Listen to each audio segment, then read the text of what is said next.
see the usual gang of misfits and dope addicts are here. Philip in Centerville says he doesn't feel tardy. He's here right on time for the Radio from Hell show in Centerville. Good for that little teacher's pet, Philip. Way to go, Philip. Because on this day, Alexander Arthur Van Halen was born in Amsterdam. He's 72. He's the drummer. Yes. And that song featured a lot of drums. And you had it on vinyl. My vinyl. So the mentality of that song is really summed up, I think, a lot by this, about the video for the song. Yeah. Sure. The guys who directed the video, and one of them said, one thing I remember about that video that a lot of people don't know or maybe didn't see. When Dave turns to the television show host, into the television show host, we had an idea. I thought, there hasn't really been a substantial urine stain on MTV ever. What? When you really think about it. So let's pour some water on Dave's crotch. Let's make it look like he just really pissed himself, and then see if anybody sees it. And when we hand the video in, the record company MTV, and nobody noticed it. I never noticed that. Yeah. But there's the mentality of that video and that song right there. And there's been a lot of hot for teacher news lately, it seems. What do you mean? Like teachers sleeping with I students. see. Yeah. There's been a lot of that. Well, that's not hot for teacher. That's teacher hot for students. Yeah, I mean, it just makes you think about that, though. A lot of it. And you know what? I blame the song. I blame that song. Yep. It corrupted a whole generation of students and teachers. Mm-hmm. There you go. Don't know how that happens. What happens? The teacher-student relationship. I don't. Well, the way it happens is the teacher seduces the student, and the student often goes along with it. Yeah. Mm-hmm. I just. Interesting and timely as today's headlines. So when Alex and Eddie, his brother, first formed a band, it was called Mammoth. And Wolfgang Van Halen, Eddie's son, that is the name he chose for his band. So if you see Mammoth touring around, that's Eddie Van Halen's kid. Does that mean that they're going to be here in Salt Lake all the time at hockey games? I would hope for maybe opening of the season that would be fun. They did that. I'm looking at the video and I can't see any urine stain. Unless you consider David Lee Roth a urine stain, which maybe you should. So what is this, Terry? It's hot for teachers. Well, I know, but it's clearly live something. What is it? Ween. Oh.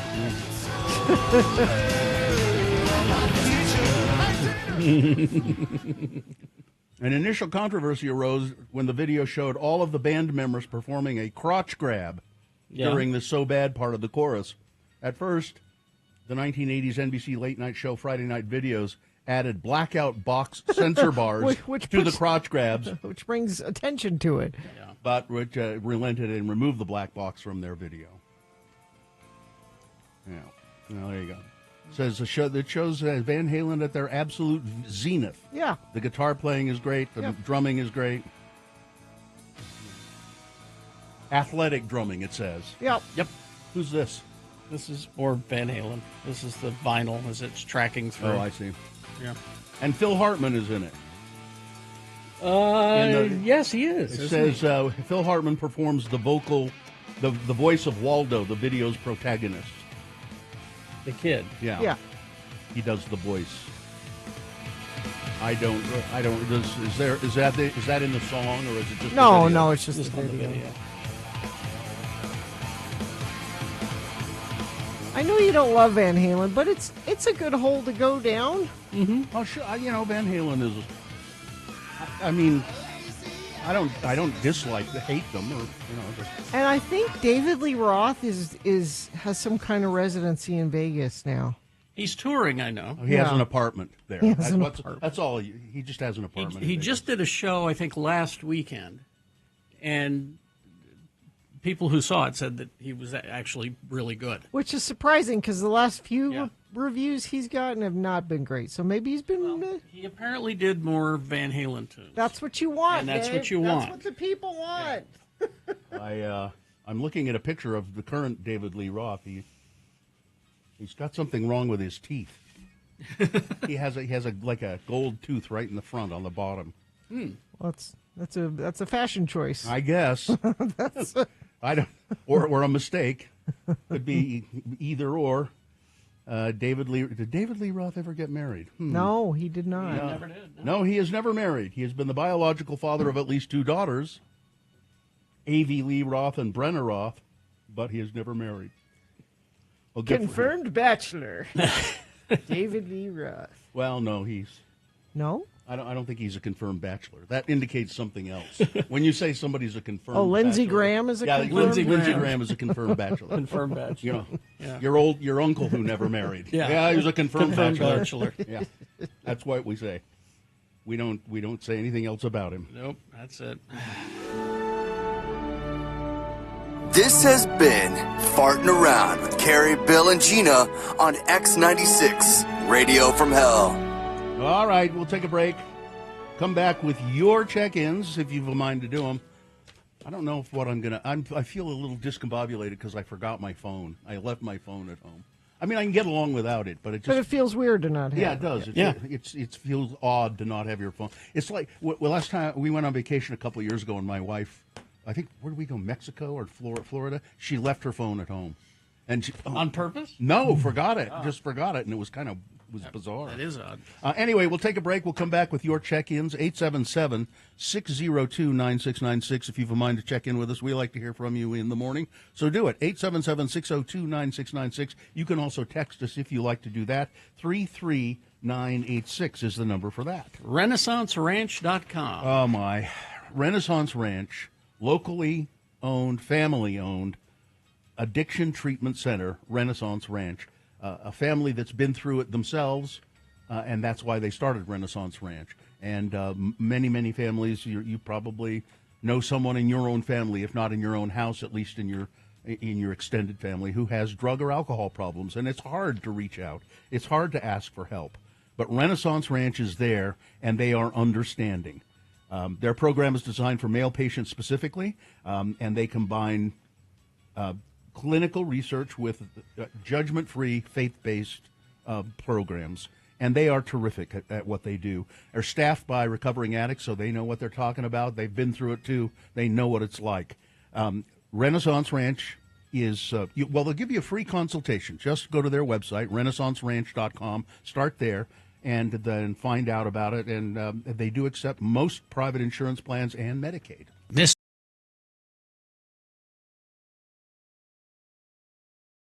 List here. It's 8 sweet signs a dog gives when they love your partner and wants to keep them around. So you have a boyfriend or girlfriend. Here's how you can tell if your dog is okay with this person. Okay. Number 1, their tail wags in a certain way. A wag is a yay vote, but a stiff tail is a big nay. So if the dog is wagging his tail happily, it likes your significant other. They offer a sweet lick, like a face or their hand. They seem okay with that. They bring their stick or ball to play fetch with the person. That's another sign. Mm-hmm. They sit on a specific side of the car. If you drive around with your car a lot, with your dog in the car a lot to go to the park or something, they give up their space for the new person. Oh, really? Oh, my dogs don't even do that for me. Yeah. And let's see. Also, they'll sniff your partner's crotch. That's apparently a positive sign. That's a positive sign. I mean, they do that It's to everybody. rude. Yes. Don't let them do that. No. The solo walk test, they'll go for a walk with the person without you. Without? Oh. That's how you know that they passed the test. They don't look to you like, are you coming? Well, I'm not going with this stranger by myself.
986. All right, 621. Let's get this over with. Yeah, call us. Don't try to call me personally because I left my phone at home.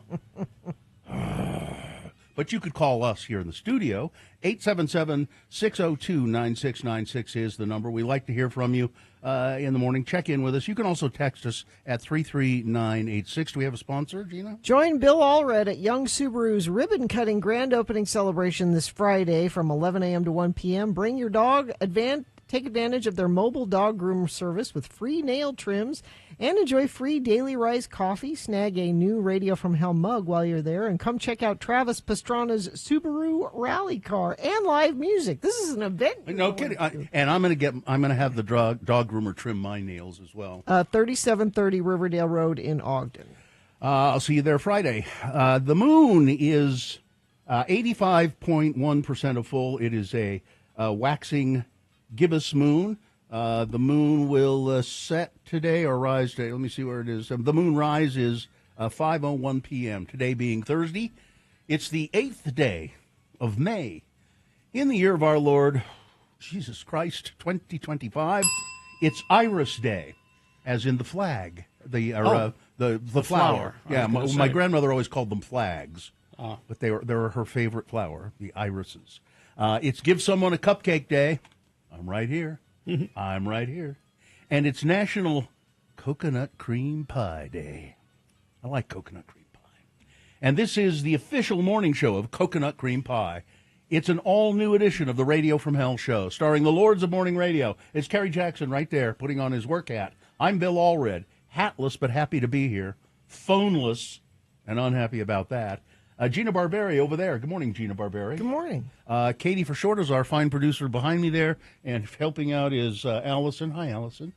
And the dog is there. Vax is there taking a nap or something. Yeah, napping. It's there.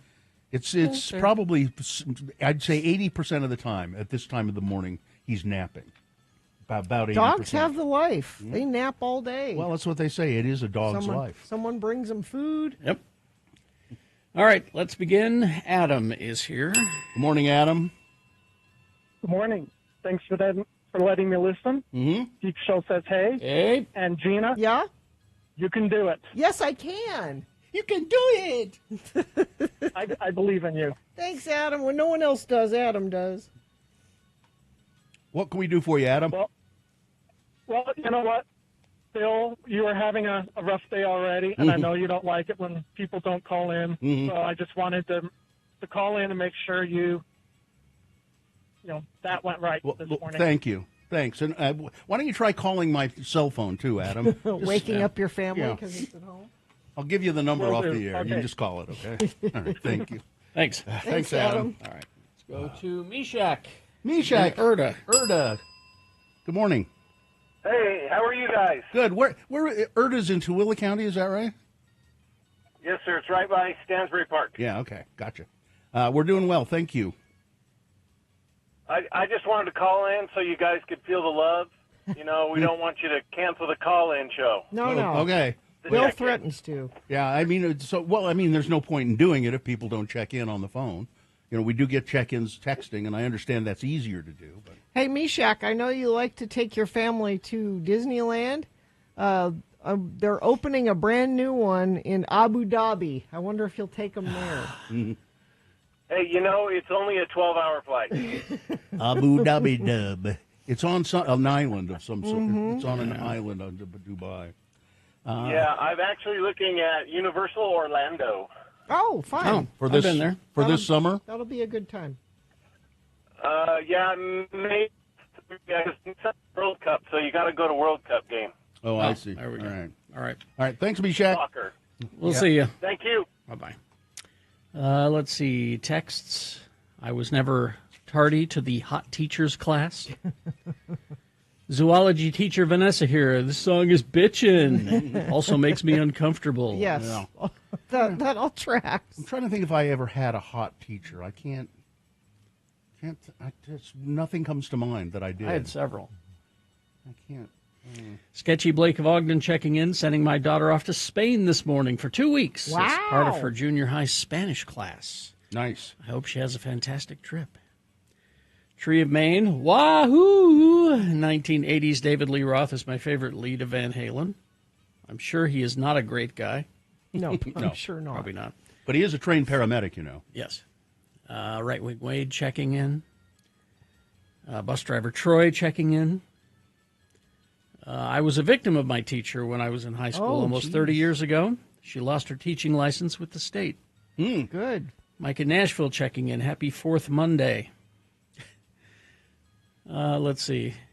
This is a problem within our schools, and this topic needs to be talked about more. Yeah. Maybe you guys should do a segment on Radio from Hell about this. It really is a big. About there's tons of stories Listen, about but it. when I was in high school, I remember it happening.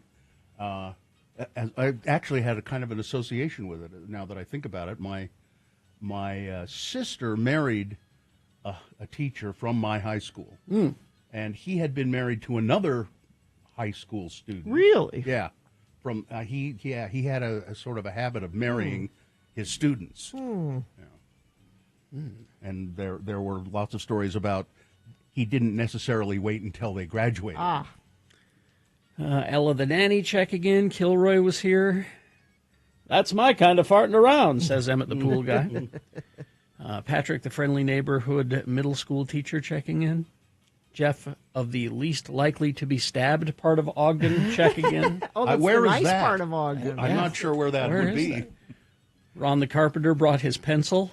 Oh, I know, Shadow Hills. Shadow Valley? Shadow Valley, yeah. Weber State professor checking in. Let's see. Ogden Oscar checking in from Terre Haute, Indiana. Mixer driver Shane from Eagle Mountain. Utah's Florida. Johnny B checking in. I was hot for my college calculus teacher some years ago. Got an A in that class, sure. Luis of Harrisburg, PA checking in. Michaela Verino, present. Head shrinker Heather. Let's see. Morning Lords, no longer married to a man-child Mindy here. Good for you, Mindy. Divorce is finalized. I'm enjoying a newly single life in Salt Lake City with bike cats. Congratulations. Kevin from Layton, Chef Roy, Tristan from West Jordan. Let's see. Ashamed to say I was the aggressor with my biology teacher. Does not say. Doesn't say which No. which way it went. Huh? Sketchy Blake checking in. Song makes me cringe, but I'm still hot for my teacher, who's my wife. All right, there we go. Traffic. Well, Right Wing Wade says both lanes of I-15 moving along well, but I thought somebody else said something different. Garbage truck rollover closed the ramp 38 south headed north on 215 on the east side. Thank you, Infiniteam member that sent that in. We call you Infiniteam because other radio stations, they have triple team traffic. That's just 3 people. Yeah. We have everybody. Didn't I hear something this morning about a car versus train accident and the car did not do well? Perhaps. I don't have that in my report, but if you know something about that, send it in, 33986. All right, we will take a break, play a song. The song is an On This Day, and it's on vinyl. 45 vinyl coming up. Then we got Big Boy News and a Pinuendo. Right after that, it's Frank Christ Presents, the Dead Celebrity Game. We'll explain how to play what you'll win, all coming up. Stand by. The Great Beer Mashup, presented by the Utah Brewers Guild, Saturday, May 10th. That's this Saturday, 2 to 6 p.m. at the Woodbine Food Hall. Oh, man, that's a good place, too. 545 West, 700 South, if you're a beer lover. I think these guys are going to be on the show tomorrow. Utah Brewers Guild hosting the Great Beer Mashup on Saturday at the Granary District, Woodbine Food Hall.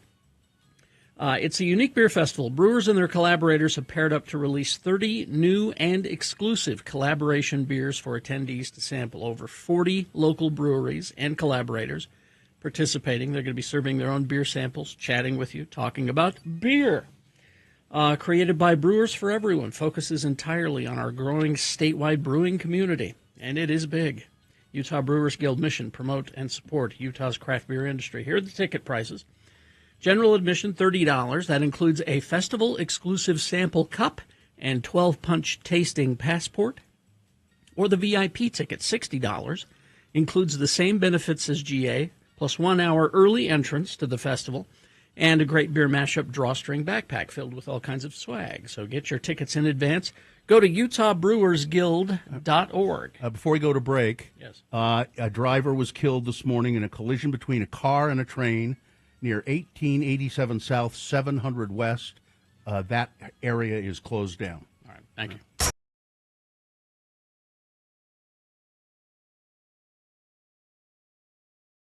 All the people who love Beat Gina. I'm health and beauty expert and professional announcer Johnny Ola. Wow. Presenting the link between health and beauty. Fortify yourself against the rigors of winter. With bounding health and strength, the cold will have no terrors for you. Try Pabst Malt Extract, the best tonic. It brings color to the cheek, brilliancy to the eye, and health and strength to the body. Take a wine glass full 4 times a day and know the joy of sound sleep at night and perfect health by day. 4 times a day. Pabst Malt Extract, for sale by all druggists everywhere. And now, here's a man who knows his malt extract and how to host a game show. Oh. Kerry Jackson. Thank you, Johnny. You're welcome. Johnny Ola, ladies and gentlemen, professional game show announcer. And health and beauty expert. And health and beauty expert. So many titles. Let's see. The randomizer has picked a contestant. Gina, you'll be going against Tyler today. Hi, Tyler. Tyler. Hello. Tyler's very happy. Tyler, now if you beat Gina, you're going to get those Kilby Block Party tickets. But if she beats you, what are you prepared to do in her name? I'm going to adopt a dog. Really? Adopt a dog. Do you have the dog picked out already? Yes. Will the dog be your son? I believe so, yeah. He's going to be a good boy. Okay. All right. He's such a good boy. We're going to toss a coin to see who goes first. It will give you an advantage in the game. You call it heads or tails. Tails. All right, coin. Boom. Heads, Gina Barbera. You're one step further away from these Kilby Block Party tickets. All right, so the first question is for Gina to answer exclusively. If she gets it right, she gets the point. If not, Tyler, I will ask you the same question. You get a chance to steal that point away, and we'll go back and forth till one of you gets 3 points. Twin Peaks trivia, because today is Kyle MacLachlan's birthday. Because he played Agent Cooper, of I course. was going to ask. Yes. All right, so the first question, Gina. Okay. Jules Heimovitz Okay. was the president and COO of Spelling Entertainment while Twin Peaks was on. Okay. He was one of the people Yeah. in charge of the show. All right. Says that during the show's run, the first season, he got a call from the financier Carl Lindler demanding to know who killed Laura Palmer. Okay. Lindler told Heimovitz that he was asking not for himself, but for who? Was it 1, show creator David Lynch? I had no idea. I forgot who it was. Was it the aliens? Are there aliens? Was it number 2, Elmer J. Fudd, millionaire? He owns a mansion and a And yacht. a yacht, yes. 3, President of the United States George Bush, who was in turn asking for Mikhail Gorbachev. Or 4, David Lynch's mother. My son won't tell me who killed Laura Palmer, that little poop. Told you it was some hard questions. I don't think any of those. I'm going President Bush. That is correct. Is it really? Gorbachev called Bush and said, could you call the people? And That can't be true. true. It's absolutely. It's such a fun impression to It do. is. All right. So there you go. Okay. Tyler, question for Tyler, you there? Okay. Question for you. Yeah, I'm we here. go. All right. Madchen Amick, an actress, originally auditioned for the role of Donna Hayward, which ultimately went to Laura Flynn Boyle. But the creators of the show were so impressed by Madchen, they did what? Was it 1, created the role of Shelley specifically for her? 2, let her sing the Twin Peaks theme song Falling? 3, gave the log lady a secret first name of Madchen Log Lady? Or 4, gave her the secret to the meaning of life? Nothing beats a taste sensation when maple syrup collides with ham. That is the meaning of life. Oh, man. I'm going to go with 2. They let her sing the Twin Peaks song Falling? No. That's Terribly a good sorry. guess. Good Gina. guess. They create a character based on her, for her. There we go. She was my favorite character on the show. It's 2-0, Tyler. Gina has 2 points, and Tyler, she controls the question, so you might just be saying bye-bye to Block Party. I can smell the Kilby Block Party tickets right now. Gina, in Germany, broadcasting network RTL canceled the show due to bad ratings caused by what? Was it one, the English to German translation program kept malfunctioning and putting out gibberish? Well, I mean, it is David Lynch we're talking about, so it's easy. 2, they took offense when Bobby Briggs said, "I thought you Germans were always on time." Was it 3, Heidi, the German waitress at the Double R Diner, kept saying Zig Heil instead of Ja sure? Or 4, rival network Sat 1 told the audience the identity of Laura's murderer before the first episode aired?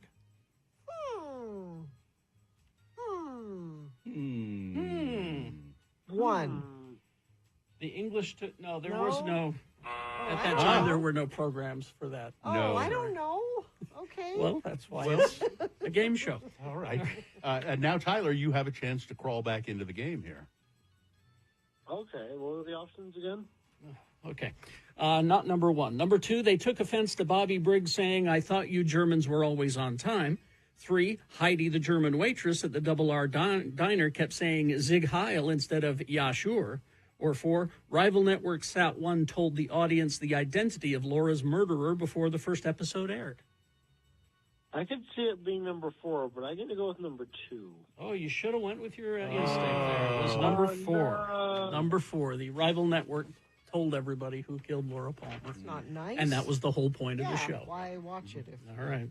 Where are we at, Johnny? It's 0 for Tyler still, and it's Gina's question. Gina. Okay. You could win on this, Gina. Okay. All right. Please do. All right. I'll make sure. What was the series originally supposed to be titled? What was the original title of the show, Twin Peaks? Was it 1, Wrapped in Plastic? Was it 2, All in the Family? Was it 3, The Agent Dale Cooper Power Hour? Or 4, Northwest Passage? We'll go boring. Northwest Passage. Northwest Passage. And that's the win. Tyler, sorry. Those are so many great bands at that Block Party week. Oh, yeah. Well, you know what? Should I go ahead, Johnny? Gina, you're a giving person. I mean, he's adopting a dog after That's a while. true. I'm going to go ahead, even though I beat you, and give you these tickets to the Kilby Block Party coming to the Utah State Fair Park this May 10th through the 12th. All right. Hang on the line, Tyler. We'll tell you how to get those. I've got to go. I've got to reserve my seat at the Block Party.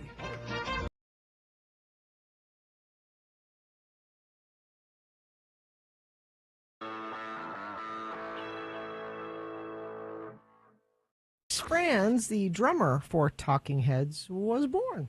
And I picked that one because it's a damn fine song. I had it on 45, and it features a lot of drum. All good things. Yes. All right. Let's get to some big boy news and opinioendo.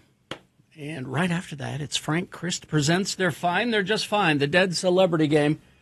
We'll give you a list of 4 celebrity names. 3 of those celebrities are just fine. One of them is dead.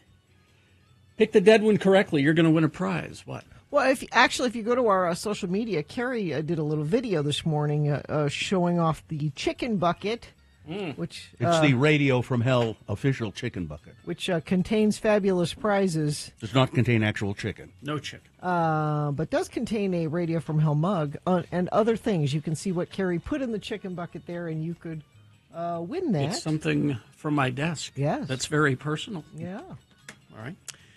So all you got to do is play Frank Christ Presents to win that chicken bucket with the mug and the thing that I put from my desk and other stuff as well in the bucket. 877-602-9696 is the number to call, play, win. Right after this, Big Boy News and Opinioendo, brought to you by Jerry Seiner Cadillac. Celebrate the new location with an incredible buying experience for your dream car. Come in today and experience the Seiner difference.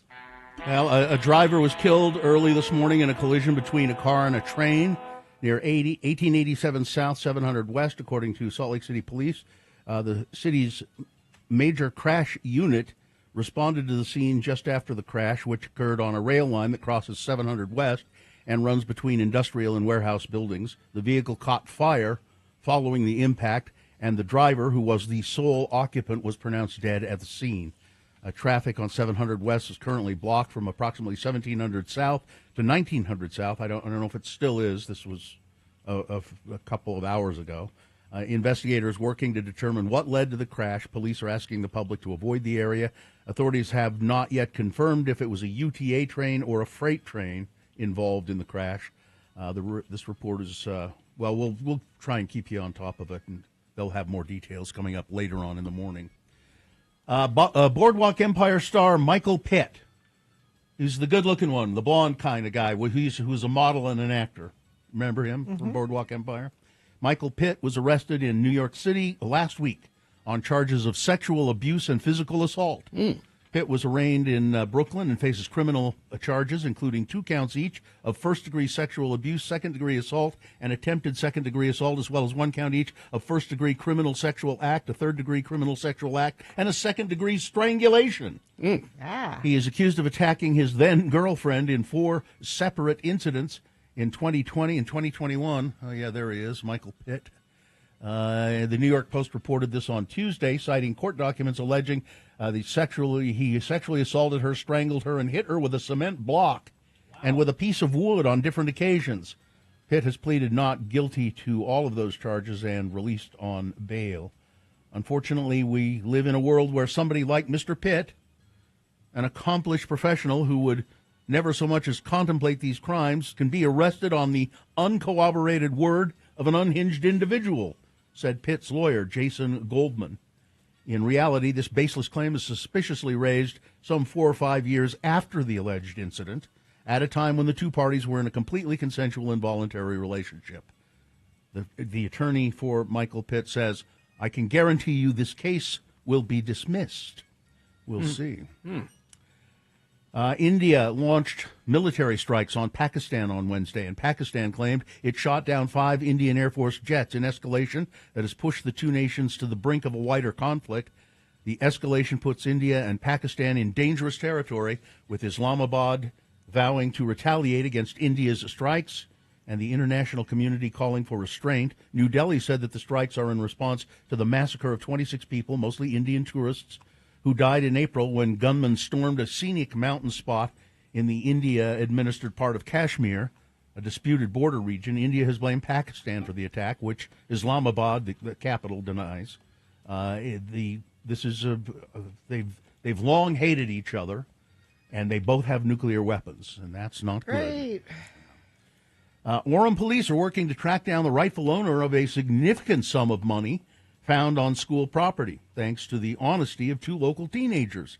The discovery was made earlier this week at Mountain View High School by Ethan Ashton and his teammate, who were attending a track meet. During a break, the 2 left the event to grab a bite to eat. Upon returning, they made their way back under a fence bordering school property and stumbled upon a surprising find on the grass: soaked envelopes stuffed with thousands of dollars. At first, we thought it had to be fake, Ethan said, but after closer inspection, it was clear the money was real. Unsure of what to do, they called their parents for advice. Ethan's father, Tyler, admitted that he didn't have an immediate answer either. Why not? Why didn't he have an immediate answer of what to do with the money? What you do is he thought about keeping it? You take it to the police. I asked ChatGPT what to do if you find a large amount of cash. This is an adult person that and didn't it know said what to do? And it said to call the police. Okay. How about that, huh? Huh. Call the police so they can keep the money. The boys followed the advice, and officers soon arrived to collect the money. The envelopes, which had blurred markings, including the words Anderson and 2011 Sienna, possibly hinting at a name or a vehicle model. Authorities have posted a picture and recovered cash on their Facebook page. Again, this is in Orem. And generally what happens with this, if people don't claim the money within a certain amount of time, the finder gets to keep it. Finders, keepers, losers, weepers? Essentially, yeah. Let me ask ChatGPT if that's a law. The Utah Pride Center sponsors that's a caption of the picture. I want to do that. As a statewide ban on pride and other political flags in schools and on government property took effect on yesterday, Utah's Republican legislative leaders denounced Salt Lake City's adoption of 3 new official flags. And while the Republican lawmakers' tone was stern, they didn't go so far as to say they would consider the move a violation of the law, or if and how they potentially would amend the law to prevent similar municipal actions in the future. The condemnations from legislators who supported the law came after the Salt Lake City Council approved an ordinance Tuesday proposed by Mayor Aaron Mendenhall that declared versions of the Pride, transgender, and visibility and Juneteenth flags as official city flags. Each of the newly official flags includes the city's Sago Lily emblem added in the upper left corner, similar to the Sago Lily on the state's official blue and white flag. It's disappointing that Salt Lake City is diverting time and resources away from real pressing community needs, like you did, Yeah, I was when gonna you say. when you banned pride flags. Yeah, we did that first. Jesus. Well- That's Representative Stuart Adams talking out of the left side of his mouth this time. Idiot. He said in a statement to the Salt Lake Tribune, the intent of this bill is to help ensure that government buildings remain neutral, focused on serving the public and welcoming to all. And a gay... I was going to say Boise did the same thing. Yeah, and there's a gay mayor here in in the Valley, Dustin Gettle, the appointed mayor of Midvale City, and he has 2 miniature pride flags in his office, and he says they're going to stay there. Good. I'm not. He says I'm going to keep them there, even though there's a state ban prohibiting pride flags on government property. He says House Bill 77 is a clear violation of the First Amendment.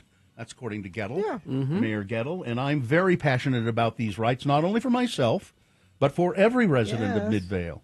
His public office is relatively private, he noted, and he expects the law will be challenged. That's why he intends to keep the flags on display. What's next? I can't put a picture of my partner on my desk for fear that somebody's going to come in and see that, Gettle said. There are much more important issues facing the state of Utah than if you can or can't have pride flags in a municipal building. Exactly. 5-year-old girl rescued, 8-year-old girl rescued alive. She fell into a lake in Tooele. She was struggling to swim. Somebody saw her, pulled her out of the lake, started administering CPR. The Tooele County Sheriff's Office said they got a call of a possible drowning. Deputies arrived. They found a group of girls they'd been practicing to swim while in the water, and when the girls were in the lake, 2 of them began to struggle. One was able to get to shore on her own. The 8-year-old was pulled from the water by someone walking by. She was transported to the hospital, it says, in an unknown condition, although when they found her, she was talking and alert. So, 3 former Memphis police officers acquitted yesterday of state charges, including second-degree murder in the fatal beating of Tyree Nichols after he ran away from a traffic stop, a death that sparked nationwide protest and prompted renewed calls for police reforms in the United States. A jury, which appeared to be all white, took about 8.5 hours over 2 days to find Tadarius Bean, Demetrius Haley, and Justin Smith not guilty on all charges after a 9-day trial in state court in Memphis. But did they see the video? Because I watched the video. Yeah? It was an execution. After the jury's verdict was read, the defendants hugged their lawyers as relatives of the former officers cried. One relative yelled, "Thank you, Jesus." The 3 defendants still face the prospect of years in prison after they were convicted of federal charges last year, although they were acquitted of the most serious charge then, too. The U.S. Supreme Court will allow the Trump administration to enforce its ban on transgender individuals serving in the military. And Donald Trump's New Jersey golf course will still be able to serve liquor, even though He's a felon? it's owned by a felon. The State Division of Alcoholic Beverage Control initially opted against renewing liquor licenses for the Trump National Golf Clubs in Bedminster and Colts Neck after a New York jury convicted the president on 34 felony counts of falsifying business records. They were related to the hush money payments to adult film star Stormy Daniels. Instead, the clubs were granted a temporary 90-day permit. Hearing was scheduled on the matter, and after the hearing, they said, "Nah, we'll let them have a liquor license because we roll over and won't do anything about it." And finally, a court in Kenya has sentenced 4 men to 1 year in prison and to pay a fine of $7,700 for trying to smuggle ants out of the country. What? In their pants? Is that where they were? Their ants were in their pants. The 4 suspects, 2 Belgians, a Vietnamese, and a Kenyan, were arrested last month with live ants suspected to have been destined for collectors in Europe and Asia. They had pleaded guilty to the charges when the Belgians telling the court that they were collecting the highly sought-after ants as a hobby and didn't think it was illegal. But delivering the sentence on Wednesday, the judge said, this particular species of ant collected is valuable. They are protected, and they had thousands of them, not just a few. While collecting a few ants might be considered a hobby, when you have 5,000 queen ants, it's beyond a hobby. Yeah, it's a little bit said the magistrate, and sentenced them to jail. Indeed. All right, that's it. Before we get to sports weather traffic, we need a contestant to play Frank Christ Presents. They're fine, they're just fine, the Dead Celebrity Game. 877-602-9696. Call and play and win the Radio from Hell Chicken Bucket, which contains no chicken. No. But does contain a Radio from Hell coffee mug and something personal from my desk. Which you can see if you go to our social media. Carrie made a video about that. Katie's going to put some other stuff in there as well. A whole lot of stuff. It's 877-602-9696 to play Frank Christ Presents and get the Radio from Hell Chicken Bucket. Yes. Sports weather traffic. We love you, Cam. We finally heard from Cam Rising. Did we? We finally put out a statement yesterday. Gina loves you, Cam. I am not the only one. Cam is beloved. Mm-hmm. Cam kind of got a raw deal. He got hurt a lot because he put himself out there. And he put out a statement yesterday saying after 2 physicians told him he would never be able to play football again, he is going to have some more surgery, but he said, I'm going to continue to rehab, do everything I can to get healthy. But unfortunately, I have to medically retire from the game that I love. I hope the U gives Cam a proper farewell because he did a lot for that program in school and kind of had an unsatisfying end to his career there because he was sort of hoping to get better enough to play, and he never quite did. So we love you, Cam. That's your sports. Weather. We're just warm and getting warmer. 78 for a high today. We'll be 84 tomorrow. Could be 90. Wow. By Sunday, it looks like. So warm and getting warmer, like I said. Traffic. I don't have an update on that earlier train versus car incident, Bill, but UDOT's not reporting anything. Maybe friends of the program know. Maybe they can text us and let us know what they're seeing on the road, wherever you might be. 33986. Frank, is that you? Yes, it's me. Frank, Chris, usually you have your... There we go. I think the Bluetooth in your scooter is... I was reconnecting it. Yeah, I need to charge. You don't mind if I plug in? No, it's fine. It's fine. Frank Christ has joined us here in the studio. Frank is a Grim Reaper. He is a skeletal figure. If you go to x96.com/live, you can see a graphic rendering, of what Frank sort of looks like. We don't have any actual photos of me. I don't... He doesn't appear on... don't show up. Yeah. Frank joins us to play the game we call Frank Christ Presents. They're fine. They're just fine. He's the reaper of celebrity souls. And so he's given me a list of actors here. And on this list, 3 of the actors, Oh, they're just fine. but one Frank has taken, and it makes him so sad. Oh, because I love our precious celebrities. I know you do. Don't you? I do. Yes, We I all do, want to yeah. be just like them. I do. And we ask a contestant to join us to win a prize by identifying the dead celebrity. It's kind of macabre, I know, but that's the way it works. Do we have a contestant? Bryce is here. Bryce, good morning. How are you? Good morning. I'm fine. I'm just fine. Oh, thank you, Bryce. Bryce, that's good to know. Now, Bryce, if you identify the dead celebrity, you will win a Radio from Hell chicken bucket, which does not contain actual chicken, but it'll have a Radio from Hell coffee mug in it, other prizes, some prizes, personal prizes from Carrie Jackson's desk. And remember, when you empty the chicken bucket, it makes a great hat as well. And we'd like you to take a picture of yourself wearing the chicken bucket and send it to us. We're going to start a gallery of people wearing chicken buckets. If you do that, Bryce, will you do that for us? Of course. I love the idea. All right. Bryce, here we go with the celebrities. You identify the dead one. Because it's National Coconut Cream Pie Day, these are... Marianne. Frank. Dawn Wells. I had to take her as well. Frank has given me a list of actors in movies in which pies are thrown. When pie fights. Number 1, Joanne Worley. Widely known for her work on the Rowan and Martin Laugh-In, she made guest appearances on several TV shows, including Love American Style.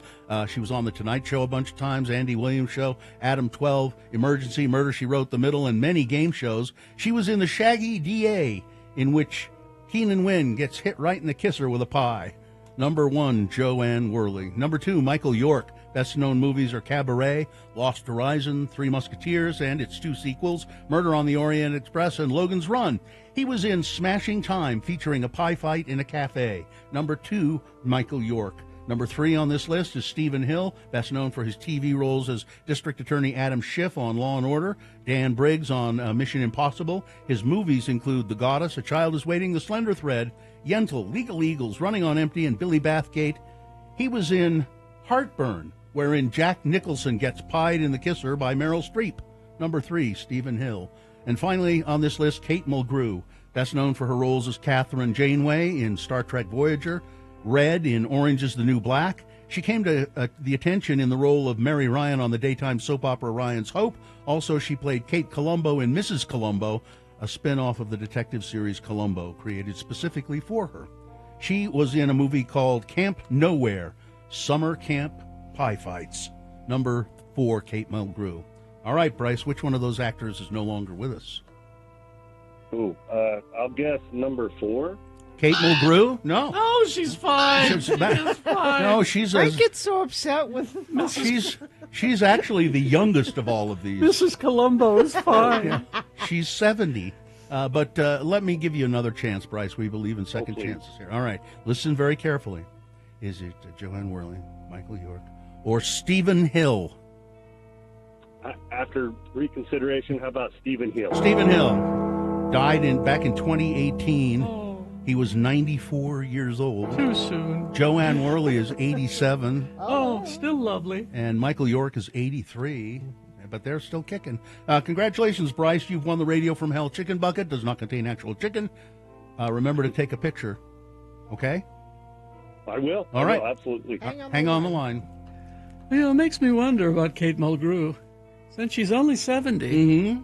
How old was she when she was Mrs. Columbo? She was really young. Old for a long time. But when she was Mrs. Columbo, she looked really young and she was very thin. Did anyone really believe that she was married to Mr. Columbo? Oh, well, probably not. I don't know. I got to go check on David Attenborough. Oh, yeah. 99 today. Oh. I hope he wasn't on any of your Deadpools. No. That's only a point. No. Tony Tennille, 85. I won't be checking on Gary Glitter today, though. 81. You won't? No, I won't. You should go poke him. He's in prison. Yeah. Oh, you don't want to go to prison. I don't want to go there. Goodbye, everybody. Goodbye. Goodbye, Frank. UDOT not reporting any accidents right now. They're often wrong, though. So maybe you're seeing something that I need to report. Please let me know. Text, if it's safe for you to text, 33986. Could it be that our traffic reports are better than UDOT's? I mean, I trust friends of the program. I'm going to think. Anyway. KXRK Provo, we will take a break. We'll be back. We got some geek news for you after this. Boner of the Day, and the X poll is coming up right after we award Boner of the Day. Tell us about your first bar experience, your first saloon experience, drinking establishment. Mm-hmm. Where'd you go? What'd you do? Your first one. Yeah. All right.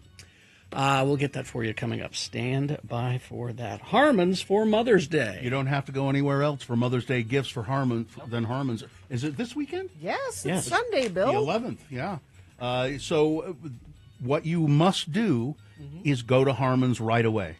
Get flowers from Harmon's for Mom. Oh, they had so many of them. I was there yesterday. Now, they have beautiful flower arrangements that are already arranged for you. But maybe you know Mom's favorite flower. They'll custom make you a bouquet just for her. Or you could get brunch items from Harmon's. Make a nice brunch for Mother's Day. Cinnamon rolls, made fresh right on the premises, or fresh croissants. Why or, Bill? Why not and? Oh, both. Yeah, both. Get both. Mom deserves yes both. And there, Bill. Cinnamon rolls and croissants, yes. And bacon. Yes. Yes. On top of all of that, Sure. it's Harmon's for Mother's Day. They have everything that you could possibly want to give your mother for Mother's Day. You can find a Harmon's grocery store by just going to harmonsgrocery.com.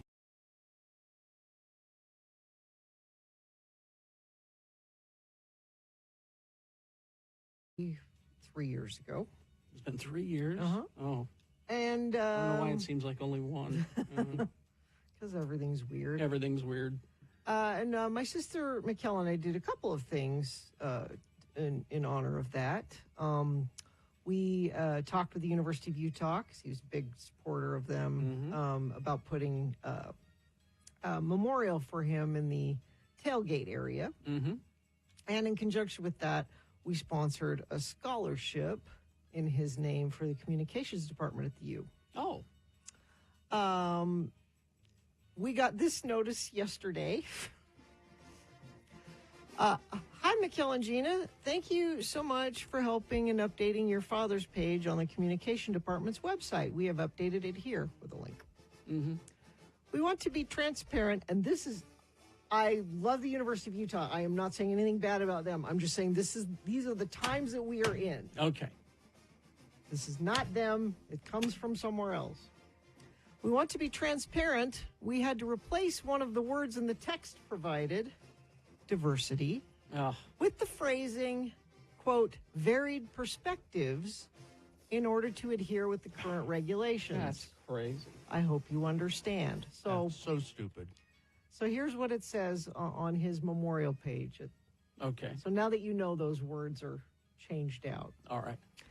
Dedicated on November 12, 2022, the Tom Barberi Memorial at the University of Utah Tailgate Lot honors the legacy of legendary radio broadcaster known as the Voice of Reason.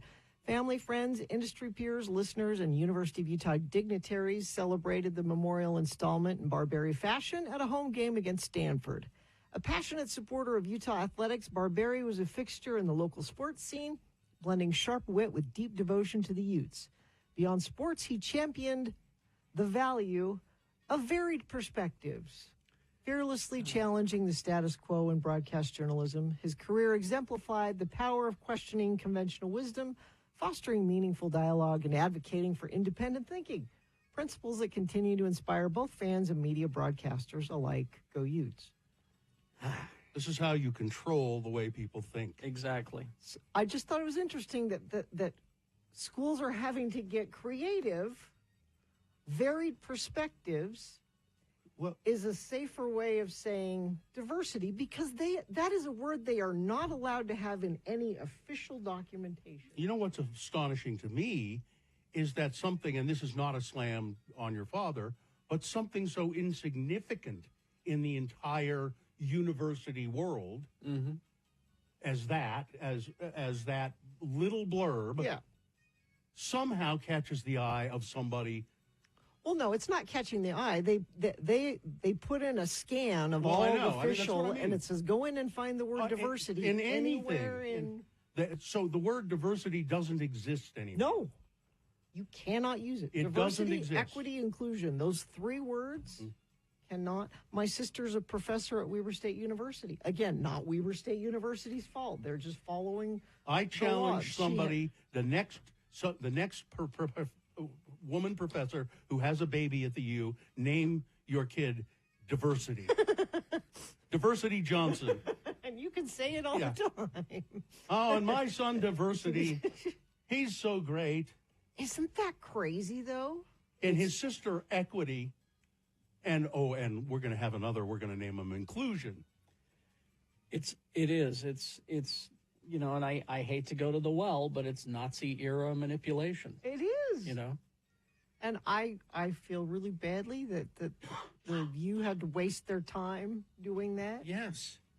And that they felt the need to, apologize. Apologize It was nice for having of them to do it. I mean, it was nice of them to. Yeah. And please understand. Of course, it's fine. Please, some woman professor have a baby and name it Diversity. Or change your name to Diversity, Professor Diversity. Legally change. Maybe your I'll name. legally change my name to Diversity Allred. And I just wonder what the what the other side thinks they have gained here. What is the positive Well, thing that has happened by making this word a bad word? They've owned the libs, and that's how they govern. We're making you do something that you don't want to do. That's all they care about. That's their platform. Is owning the libs. Why is that a bad word? Tell me why that's a bad word. Because it upsets you that we took it away. It isn't a bad word. It's not a bad word. Gina, there's no way I can tell you that because it isn't a bad word. It's not a bad word. And it's just a way of controlling it. There's a texter. I work for the U, and the language changes required. Oh, yeah. Took an enormous amount of employee time to find and change. I'm sure. And I'm sorry that we had that word in our in our thing that you had to waste your time with. That's Radio from Hell, the official show of critical race theory. Again, it's that's how they govern, is owning the libs. That's their first platform. And here's an example of something that they thought was important, and they put it into practice. Like so many things you talk about and they never come to fruition. Like, oh, you know what we should do? Get rid of that word diversity. They did it. Oh, yeah. That means you could do that with important things. So it doesn't mean that you could do that. It means that you are doing it. No, I mean, like you could do things like opening those child care centers. That's what they're doing. You could. You have the power to take mean. an idea and make it happen. There's your evidence right there. But we don't like the word diversity. We have removed. But the liberals are the ones who want those child care centers. Yeah, and this is not. They've been playing the long game for years, and we have not. Kimberly in Bountiful did. Kimberly? Wondering if Carrie has anything to distract her at work, hopefully. Several things. In Bountiful. They're all disturbing, though. Oh, okay. Well, but that can be distracting. Yeah. Brought to you by... The Utah Brewers Guild invites you to the Great Beer Mashup Saturday, May 10th at the Woodbine Food Hall. Utah's most talented craft brewers will release a plethora of new collaborative beers for your tasting pleasure. Get tickets at utahbrewersguild.org. Must be 21 or older to attend. All right. I got 3 trailers for you. Okay. Like I said, they're all disturbing. You're familiar with that Stephen King fella, right? I've heard of him. I'm a fan. And he used to write books under the name of Richard Bachman. Yeah. Right. Exactly. Why did he do that exactly? I don't know. Because he wanted to write different things that people wouldn't expect from Stephen King. So, oh, really? Yeah. Oh, okay. Well, they've taken one of his Richard Bachman books and made it into a movie. Which one? The Long Walk. Are you familiar with it? No. Well, let me get the trailer going for you here. It focuses on an annual event in a dystopian... I'm Ray Garrity. You can call me Ray. Yeah. Beam of Breeze. Hank Olson's the name. Walking's my game. Some sort of alternate reality. It's an annual contest in which 100 teen boys set out on the long walk. It requires them to maintain a quick pace. Yeah, they can't slow down. They have. It's almost like speed. Yeah. Smile, boys. You're on candid camera. Man, you gotta not think about the things out of your control. Think about your plan. Personally, I can't stop thinking about all that money. All right. Well, what happens if they slow down? Well, that's part of the problem. Warning. Okay, just keep walking. That's right. Just keep walking. Yeah, that's it, kid. That's it. Second warning. Third warning. That's what happens. Well, that's not good. No. I mean, the sound isn't good. I don't know. It's heavy sack to sign up for this contest. I'm not going to go through the whole rule book, but it boils down to this. If you fall below the speed of 3 miles per hour, you get your ticket. By your ticket means you get it punched. Punched, yeah. Walk until there's only one of you left. Who's ready to win? It took me a while to realize the truth of this. Yeah. So they just keep walking until there's only one of them. I mean, it's kind of a Hunger Games. Walk as long as you can. Yeah. But sometimes the body won't listen. For some, your heart will stop.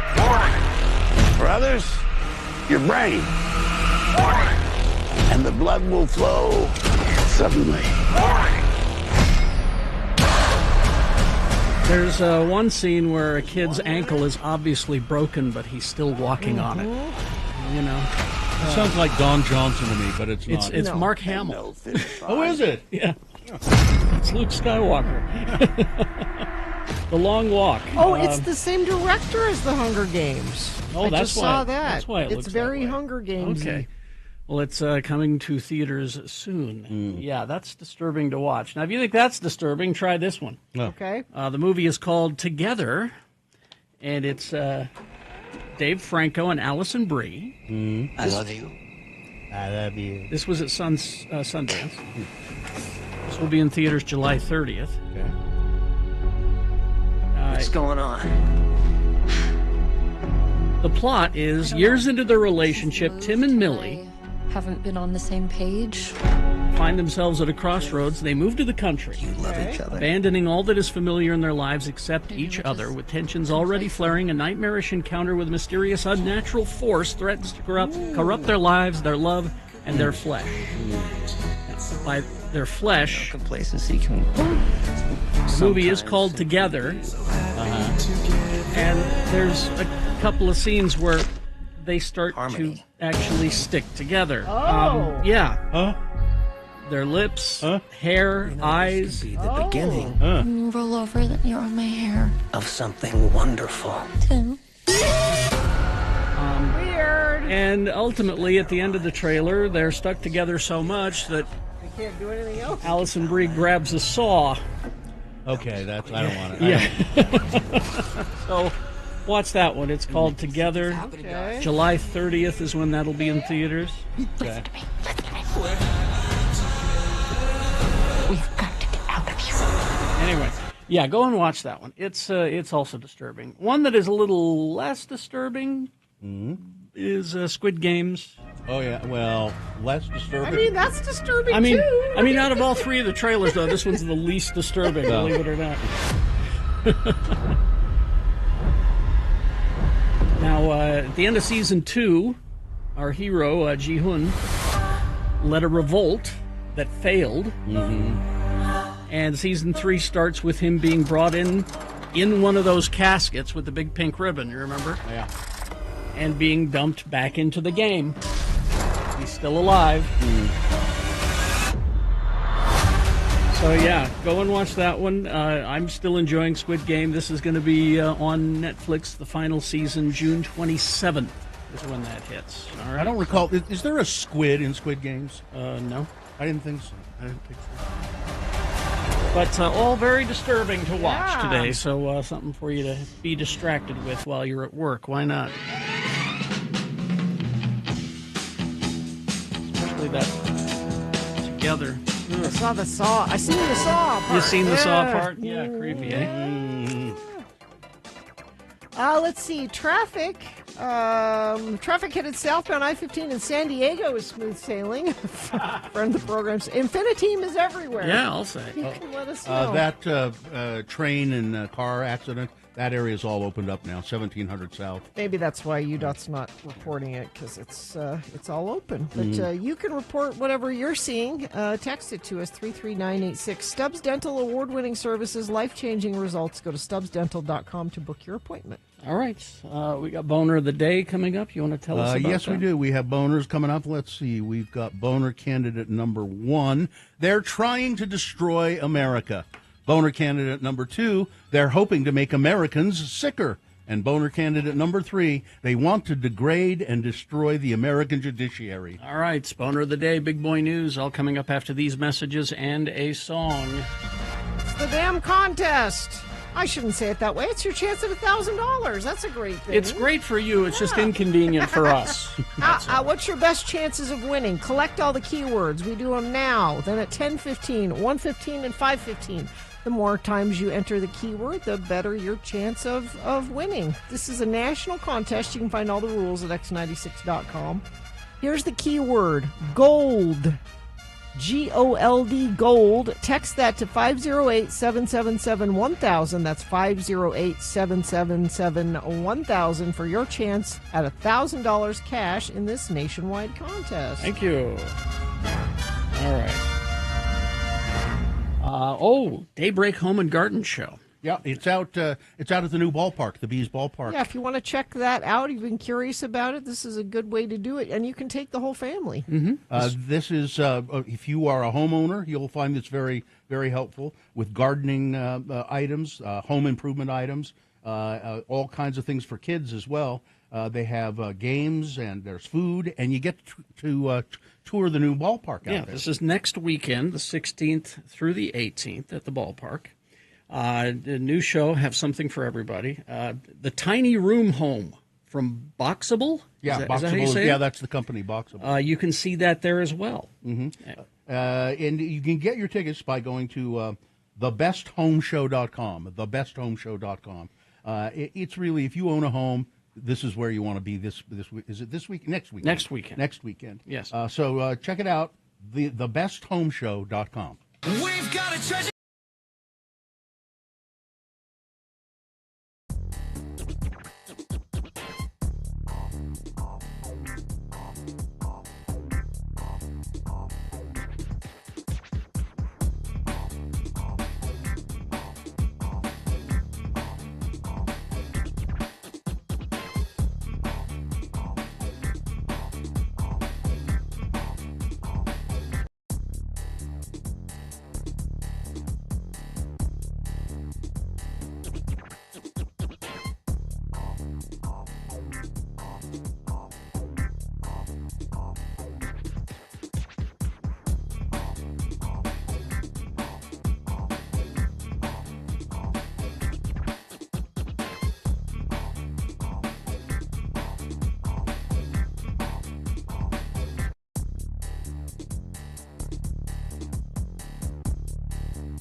I eat them later, but Well, listen, just send a text to 33986.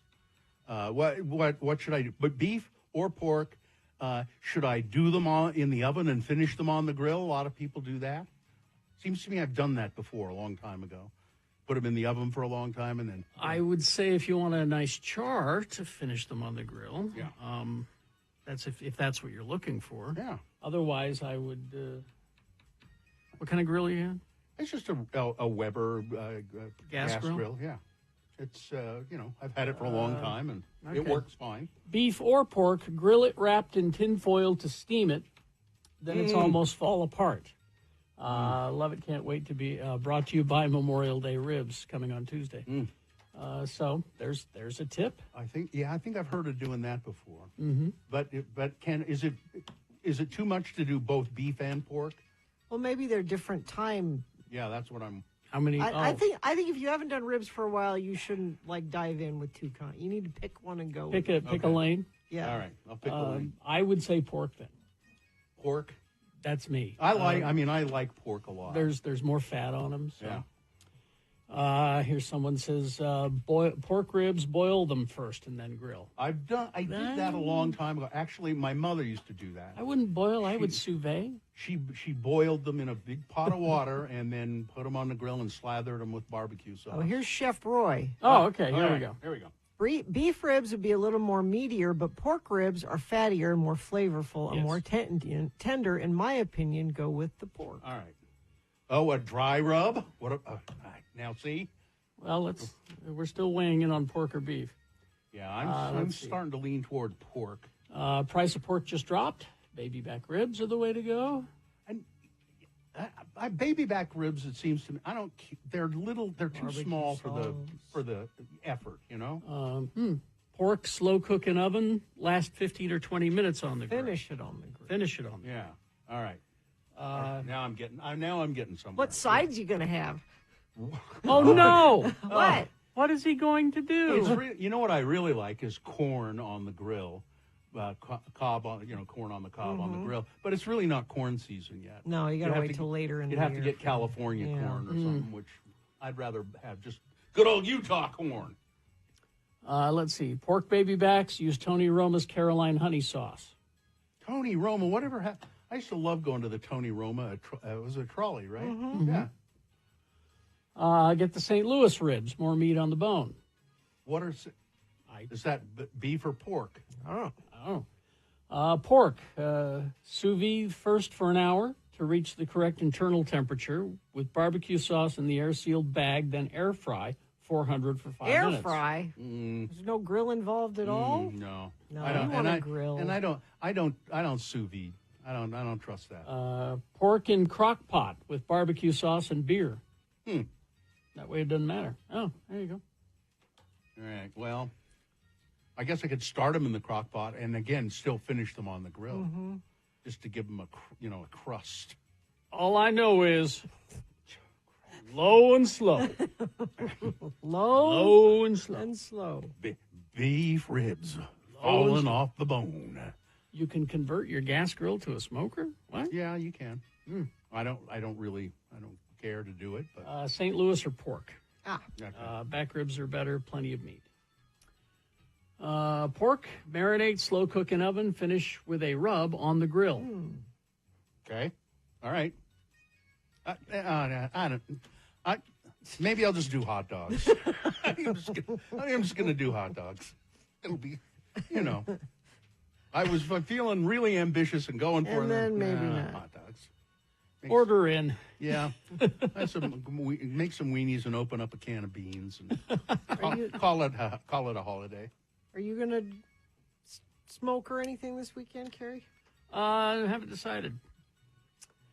Although, I appreciate Parker giving me the tomato plant yesterday. Yeah. But, way to create work for me. Yeah. Now you got to put now I it gotta in a plant pot. the damn thing, so I gotta find a better pot. He explained to me why my pots don't grow big tomatoes. It's because the pot it curves in at the bottom. You need a straight pot. You don't want to bind the roots. He even said you'd be better off growing them in a 5-gallon bucket. Yeah. Because that way the roots has more place to go. More room. So I'm going to go look for a pot today that is not curvature at the bottom, but boy, that's going to be tricky to find. And then for the I got to get some other stuff. Go to the Rancho Market. I'll bet they have those pots. You think? Yeah. Oh, take a look.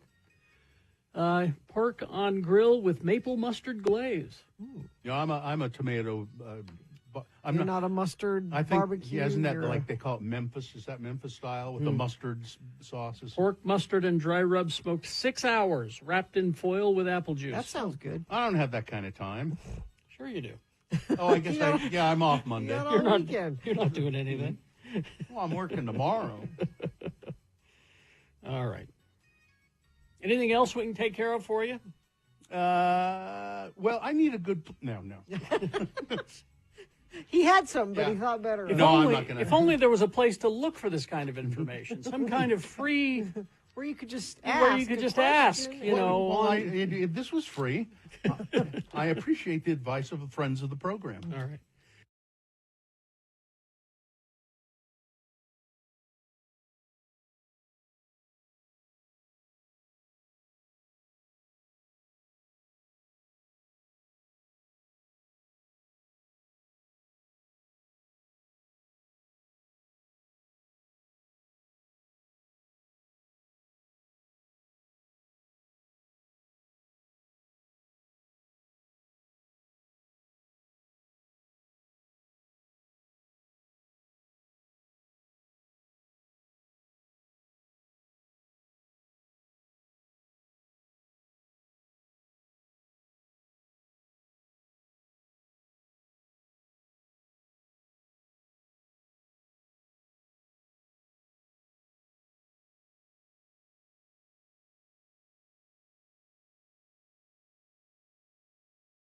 Because it's the day of the drummer, I guess. Because on this day in 1964, Dave Rowntree, the drummer for Blur, was born. That was Blur. Yeah, they have more than one song. How about that? It's not just song two. Yeah.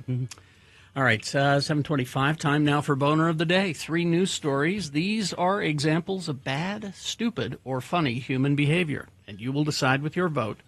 Of these 3 candidates, which one is the worst? Which one deserves to be Boner of the Day for today, May 8, 2020? 25. We'll give you 2 candidates now, a third after the news. And once you've heard all 3, then you'll vote. And one of you lucky random boner voters will receive. Can't buy it, gotta win it. Radio from Hell boner t-shirt. Boner candidate number 1. They are trying to destroy America. Republicans on the House Natural Resources Committee approved a proposal to sell roughly 11,000 acres of public land in Utah and Nevada as a way to help pay for Trump's massive tax package. Yep.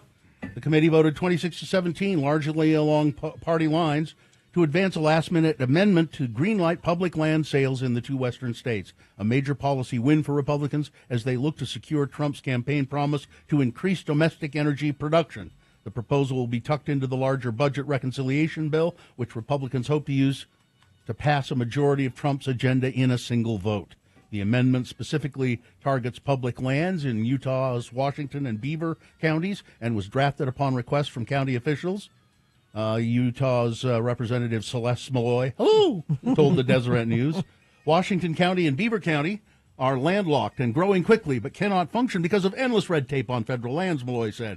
At their request, I introduced an amendment to convey at fair market value targeted land needed by local governments for infrastructure. About 63% of Utah land is owned by the federal government. But they're going to sell off these federal lands. They're going to drill, baby, drill. They are going to They're going to stink up the great outdoors. Destroy America. Boner candidate number 1. They're trying. And we told you. Boner candidate number 2. They're hoping to make Americans sicker. The head of the U.S. Food and Drug Administration on Tuesday reportedly raised doubts about the need for COVID booster shots for all Americans. And questioned the success of past clinical trials after earlier suggesting the shots might not be approved for next winter. We need some better data, FDA Commissioner Dr. Marty Makary said at the American Hospital Association's annual meeting in Washington.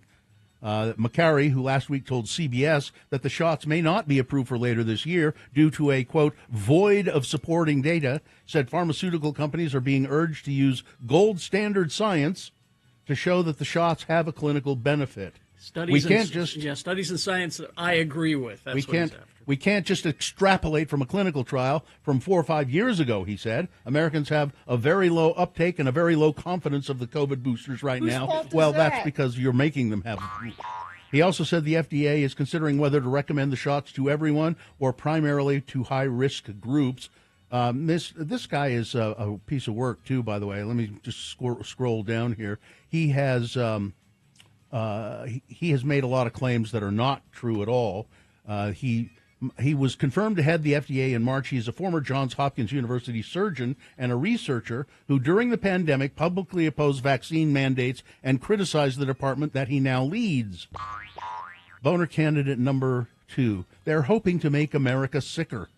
Coming up in a moment, boner candidate number 3. They want to degrade and destroy the American judiciary. All right, boner candidate number 3 coming up after this. Big Boy News and Opinioendo brought to you by. See movies on the big screen at Broadway Center Cinemas. See indie classics, 500 Days of Summer, and Blue Valentine this weekend. Take your mom to see a movie at the Broadway. Actually, my mom told me yesterday that's what she wants to do for Mother's Day. She wants to go to the Broadway. Get tickets and showtimes at slfstix.org.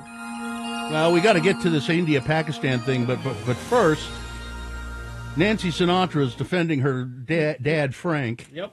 These boots are made for walking and stomping out MAGA's delusional fantasies.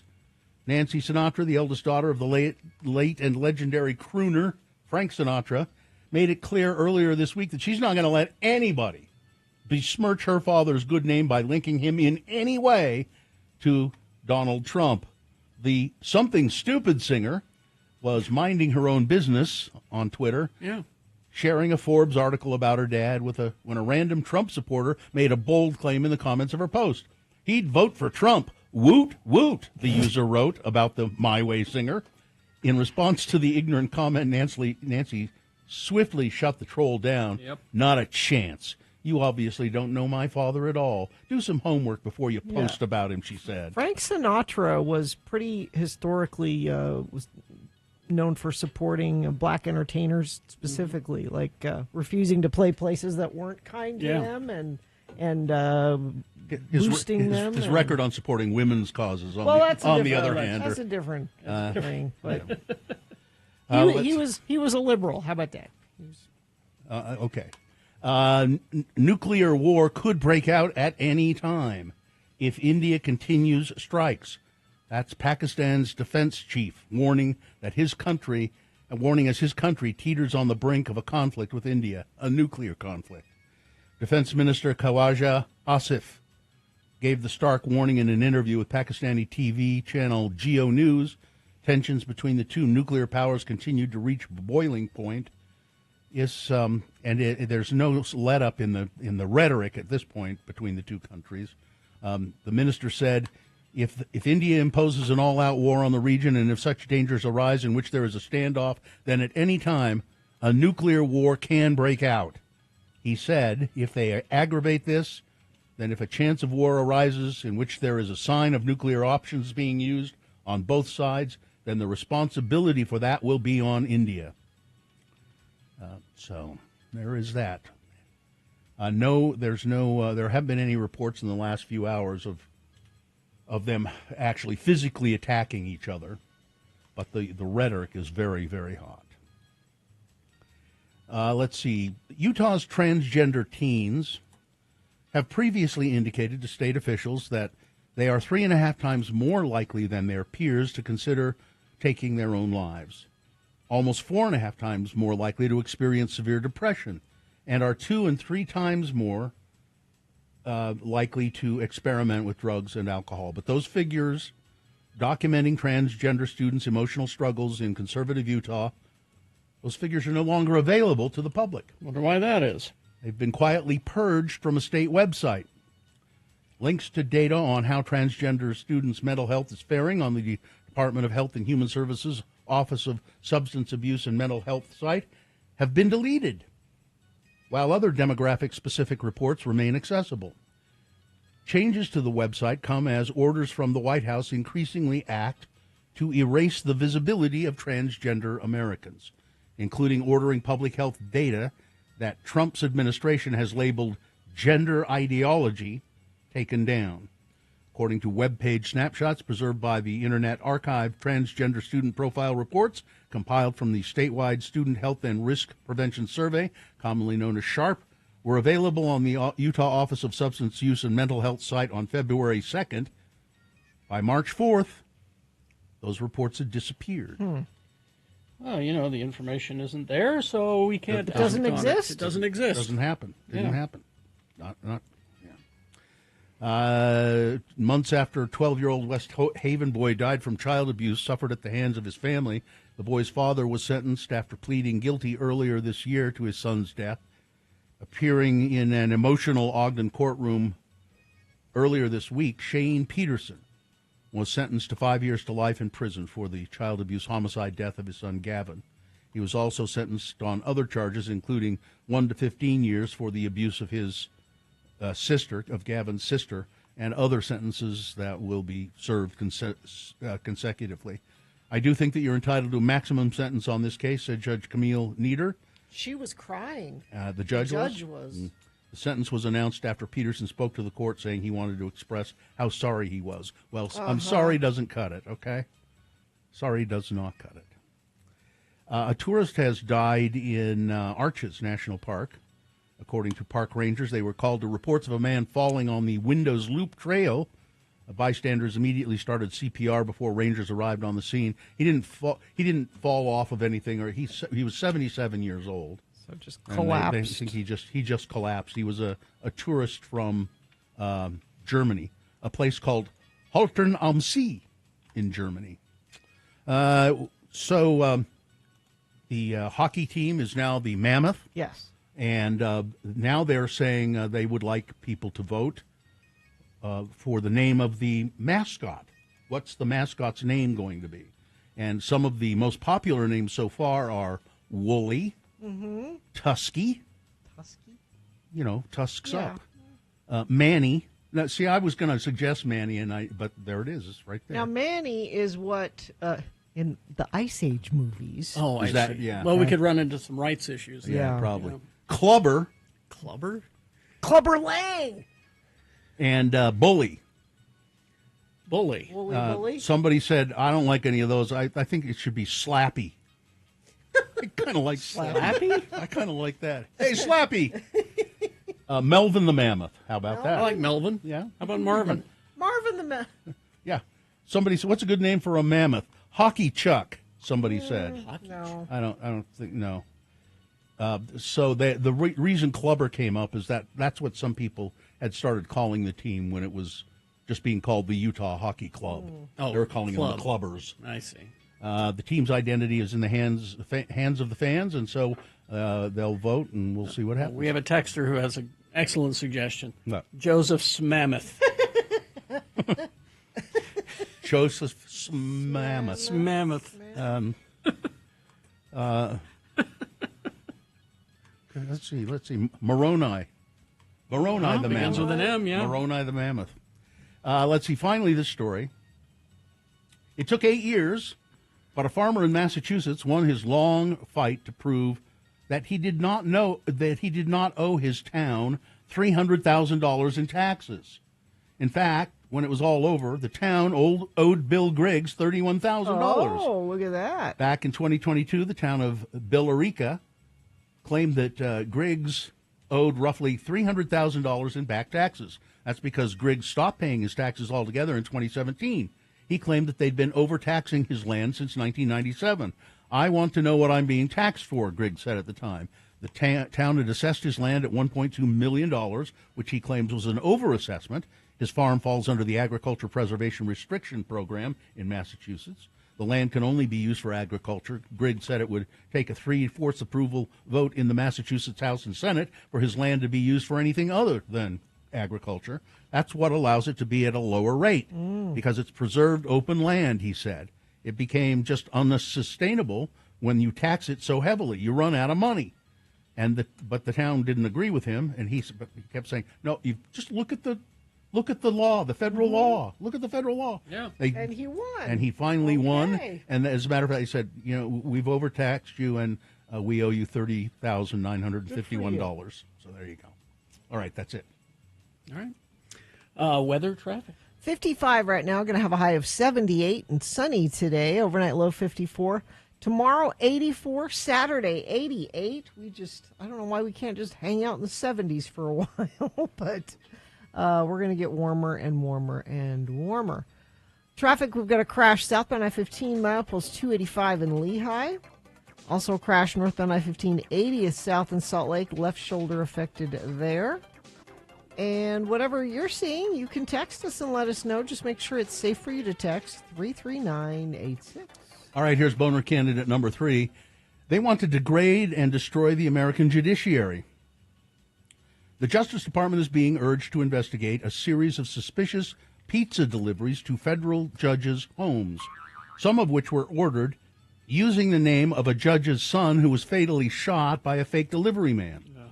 Senate Judiciary Committee ranking member Dick Durbin urged U.S. Attorney General Pam Bondi and FBI Director Kash Patel to investigate the orders that he said aim to elicit fear by showing the recipients that the sender knows where they live. The targeted individuals reportedly include Supreme Court justices, judges handling legal cases involving the Trump administration, the children of some judges, said Durbin.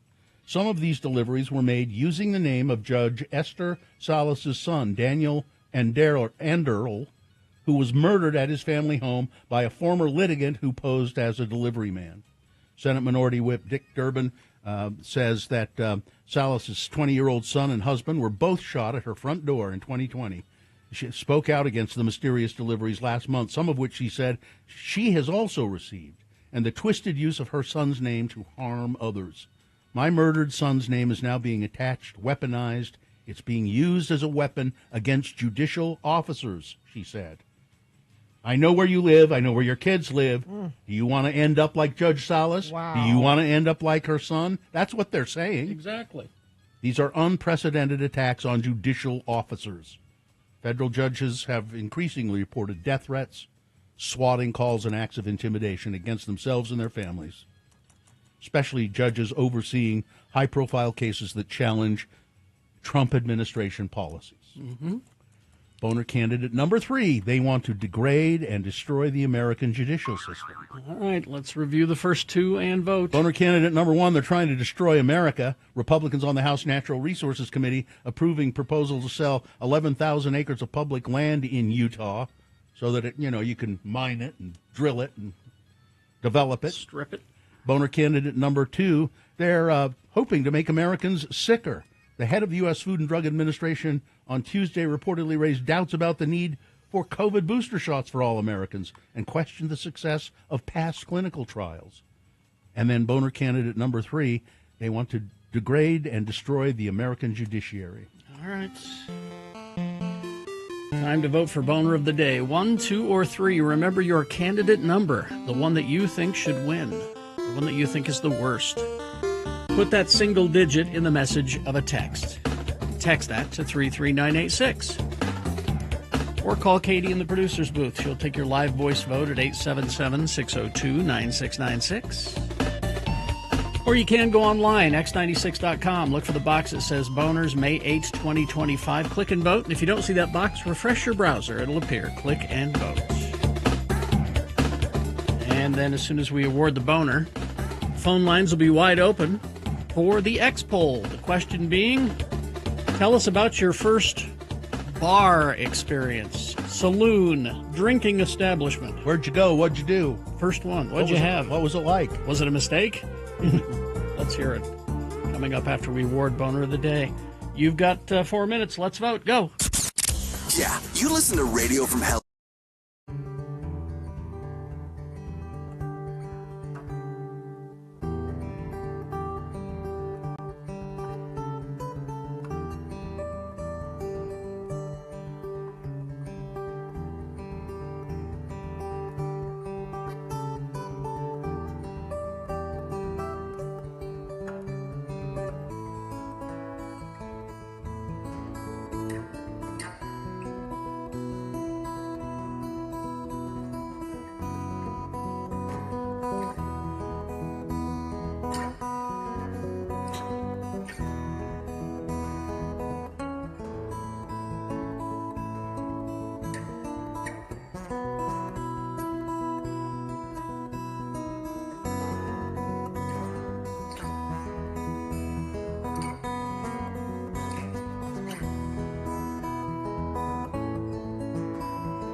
It's 7:47. Let's a wired boner of the day. And the boner of the day is brought to you in part by a hot honey chicken sandwich. And Feldman's Deli, Utah's authentic Jewish deli with expanded hours, now open Tuesday through Saturday, 8 a.m. to 8:30 p.m., breakfast till 10:30, lunch, dinner, live music Fridays and Saturdays. More information at feldmansdeli.com. That hot honey is something, isn't it? Oh, yeah. It's a thing. It's delicious. But it's like $10 for this little bottle of Mike's hot honey.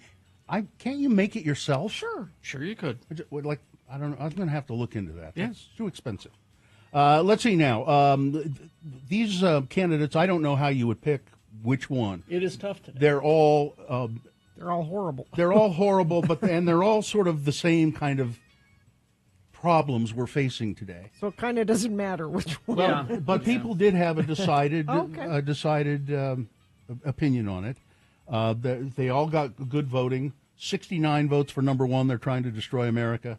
49 votes for they're hoping to make Americans sicker. But boner candidate number 3, they want to degrade and destroy the American judiciary, wins with 156 votes. There you go. The boner of the day for today, May 8, 2025, now qualified to be boner of the week.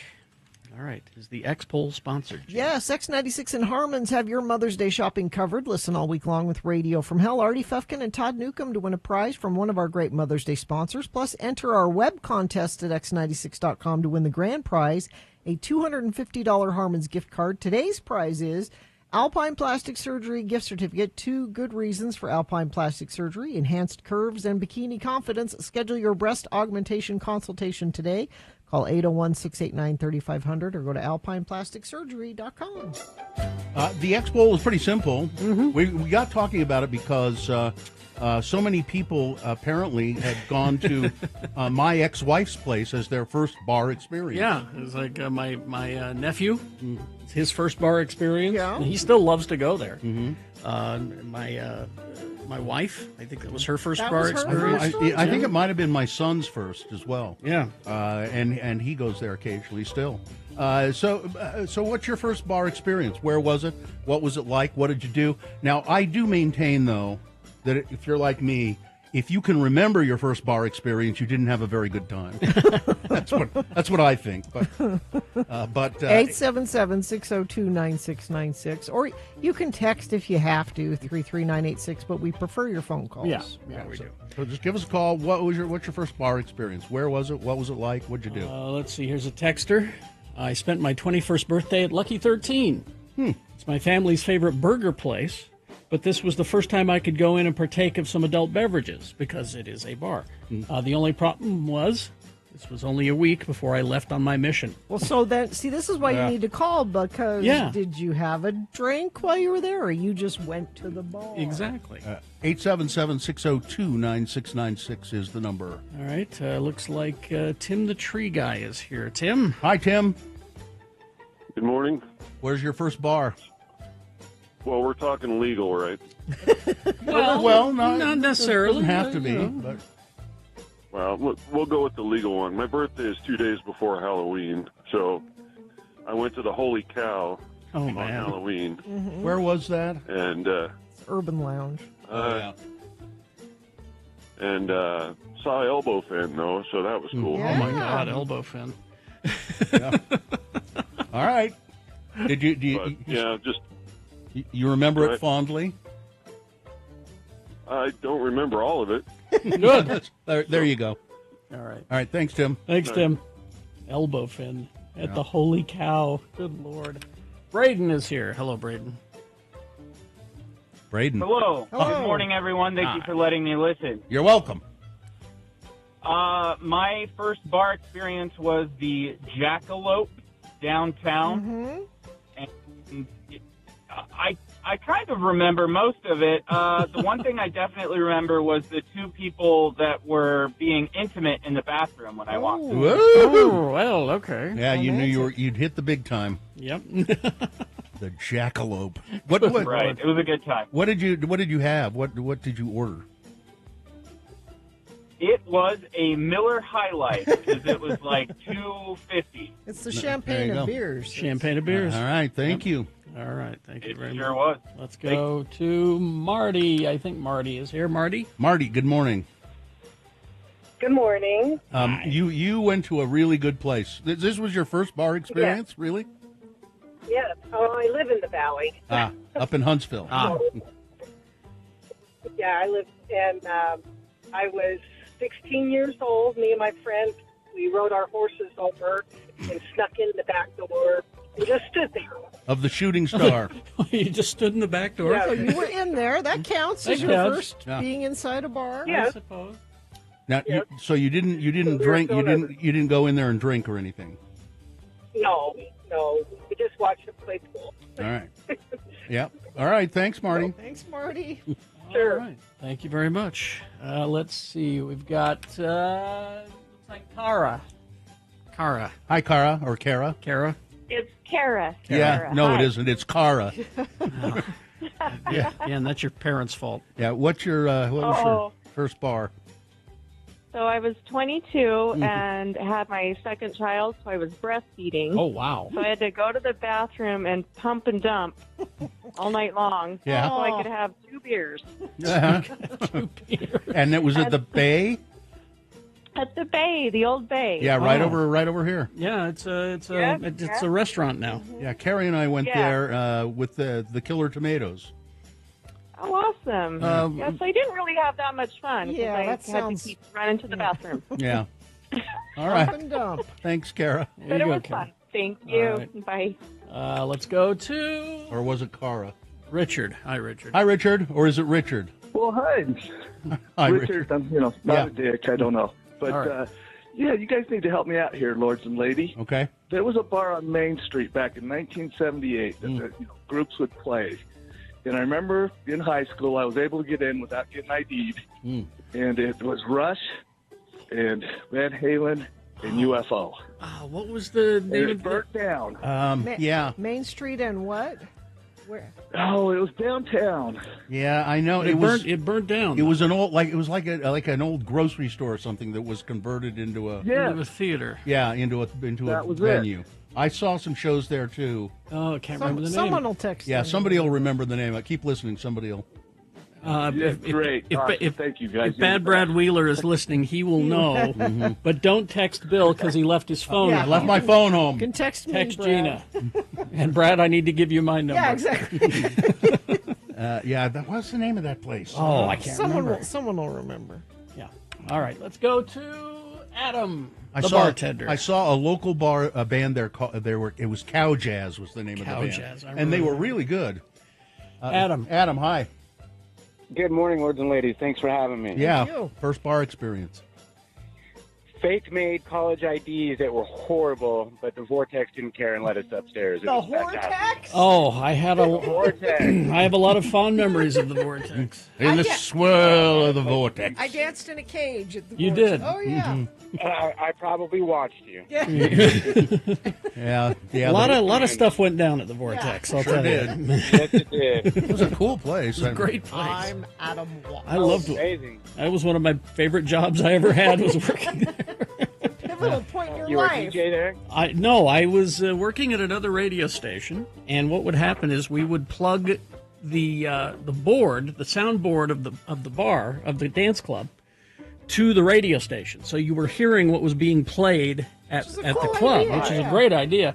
And then I was walking around with a mobile microphone, and I would do radio breaks every now and then and talk to people at the bar, and that was one of the best jobs I ever had. The Vortex. Yes. All right. No, Vortex. Yeah. Thanks, guys. Thank you very much. All right, so there you go. You get the idea. Tell us about your first bar experience.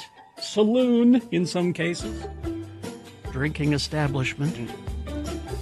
And we'll get to you over on the other side of this break. 877-602-9696. Traffic, Gina, please. A crash northbound I-15 80 is south off to the left shoulder. Southbound I-15 milepost 285 in Lehigh. And that's all UDOT's reporting. Everybody's texting in their bar stories, so I don't have any traffic there. We'd like you to call in if you can, though. 877-602-9696. All right, thank you very much. 877-602-9696 is the number to call to play.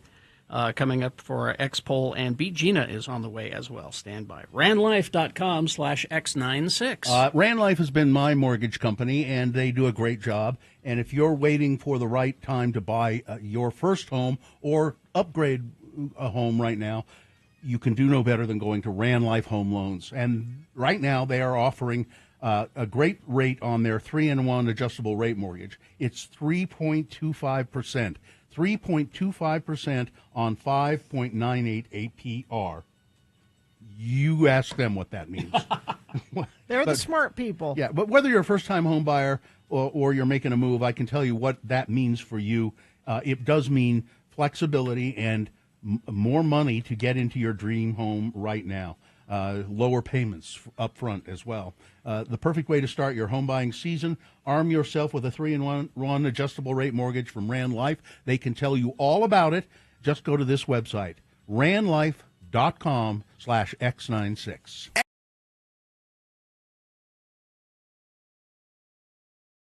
Oh, wait a minute. I thought you said not to do it. I know. Well, I thought you had something else. I was looking for it, and I can't find it. No. Well, then I guess we're I mean, you went as far as to say not only don't do it, but don't do it until next year. Don't do it until next year. But now I can't find I can't find the one. Okay. It was 100 things to do in Utah. Well, keep looking, because if not, you're going to get... It's Radio from Hell with another list, because people love a good list. X96. If you don't find it quick, you're going to get 29 Irish side dishes that beat boiled cabbage every time. If you don't find it... Fine, you do that, but you wouldn't let me do the 20 sauces that can improve any meal list. And I do have to say, look at what you're going up against. Boiled cabbage. Is it hard to beat boiled cabbage? Grilled cabbage is good. Well, that's not what But the that's list not is. what the This list is boiled cabbage. And I'm here to tell you that anything beats boiled cabbage. I like boiled cabbage sometimes. Okay, Bill, if you don't find it... I'm not seeing it. Well, okay. I don't know what happened to it. Okay, number one, Cole Cannon. It's a traditional Irish dish made of creamy mashed potatoes, green veggies like we eat it at my house. Scallions, kale. Mm-hmm. I'd eat good. that. It's good. It's better than what? I have 10 sequels that were better than the original. Box tea. Superman 2. Anyway, sorry, yes. Box tea. Empire Strikes Back. Box tea? Mm-hmm. What's that? Can't decide between a crispy latke or a pile of creamy mashed potatoes? Make box tea. Crunchy on the outside, soft and fluffy in the center. Irish potato pancakes. Sounds delicious. Yeah, sounds good. Also, let's see, it was Wrath of Khan. Would be I think they're on there, yeah. I'm doing both of your lists. Right. Roasted parsnips. I love roasted parsnips. I think I'd rather have boiled cabbage, but I love roasted parsnips. Now, on here, and I know Carrie experienced this over the holidays, as did our family. Yes? Yorkshire pudding. Oh, yes. Yeah, Sue made some. I've never had it. What is? Here are 101 things to see and do in the Beehive State. I found it. Well, No? So Yorkshire pudding, not pudding. No. Which we had to tell our kids they were Yorkshire biscuits, because if we called them Yorkshire pudding, they would have been confused because... Because they're stupid? No, I think most people think pudding is a certain thing that It's is Jell-O not... pudding. Yeah. So if you told them that, they would have been just nonplussed and not been able to eat it. Just doesn't make sense. This isn't pudding. It's like a... So you lied to them. It's like a biscuit, a savory biscuit that you put beef fat in, and you kind of cook it with beef. They were delicious. Well, it's called a pudding because that's what they call dessert in England. Pudding. But this would be a savory dessert. How can you have any pudding if you don't eat your meat? That's true. Do you want me to keep going with this? Sure, you might as well. You already went that far. I've already given most of the list that he had with the sequels. This 101 things to do in Utah, this is really the first ones you go, what?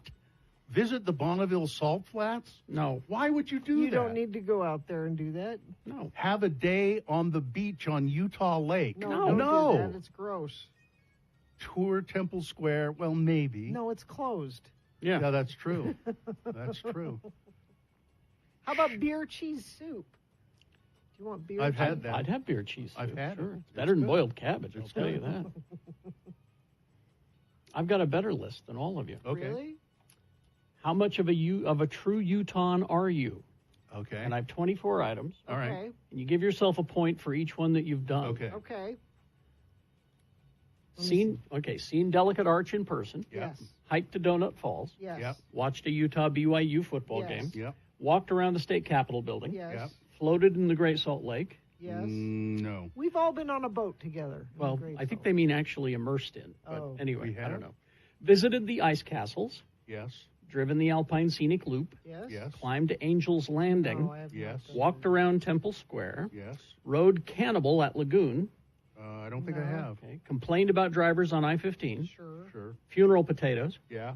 Always ask for fry sauce. Yes. Yeah. Know exactly where Shane Company is located. Yes.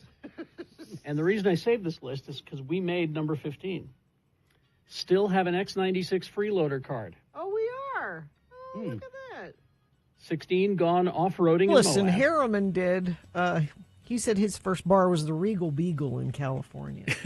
Uh-huh. Harriman. Harriman. All right. Well, let's continue. Is this sponsored? Yeah, yes. Altabank has your back with hassle-free accounts featuring totally free checking, no minimums, no fees. Jump ahead first into your future by visiting altabank.com or your local branch today. All right. Probably the music venue that the guy was thinking of was probably the Terrace Ballroom. Yeah. 464 South Main Street. It closed in 1981 and was torn down after a fire in 1987. There's just a parking lot there. I now. just remember hearing, because I was listening to the radio as a kid, and you'd always hear this band is playing at the Terrace Ballroom. You always heard that. I saw a bunch of bands there. Yeah. So what we're looking for is your first bar experience. Where was it? Who'd you go with? What'd you drink? What do you remember? Do you remember? 877-602-9696. Let's start with Molly Mormon. What? What? What? What? What were you Never doing heard of going it. to You're a not- bar?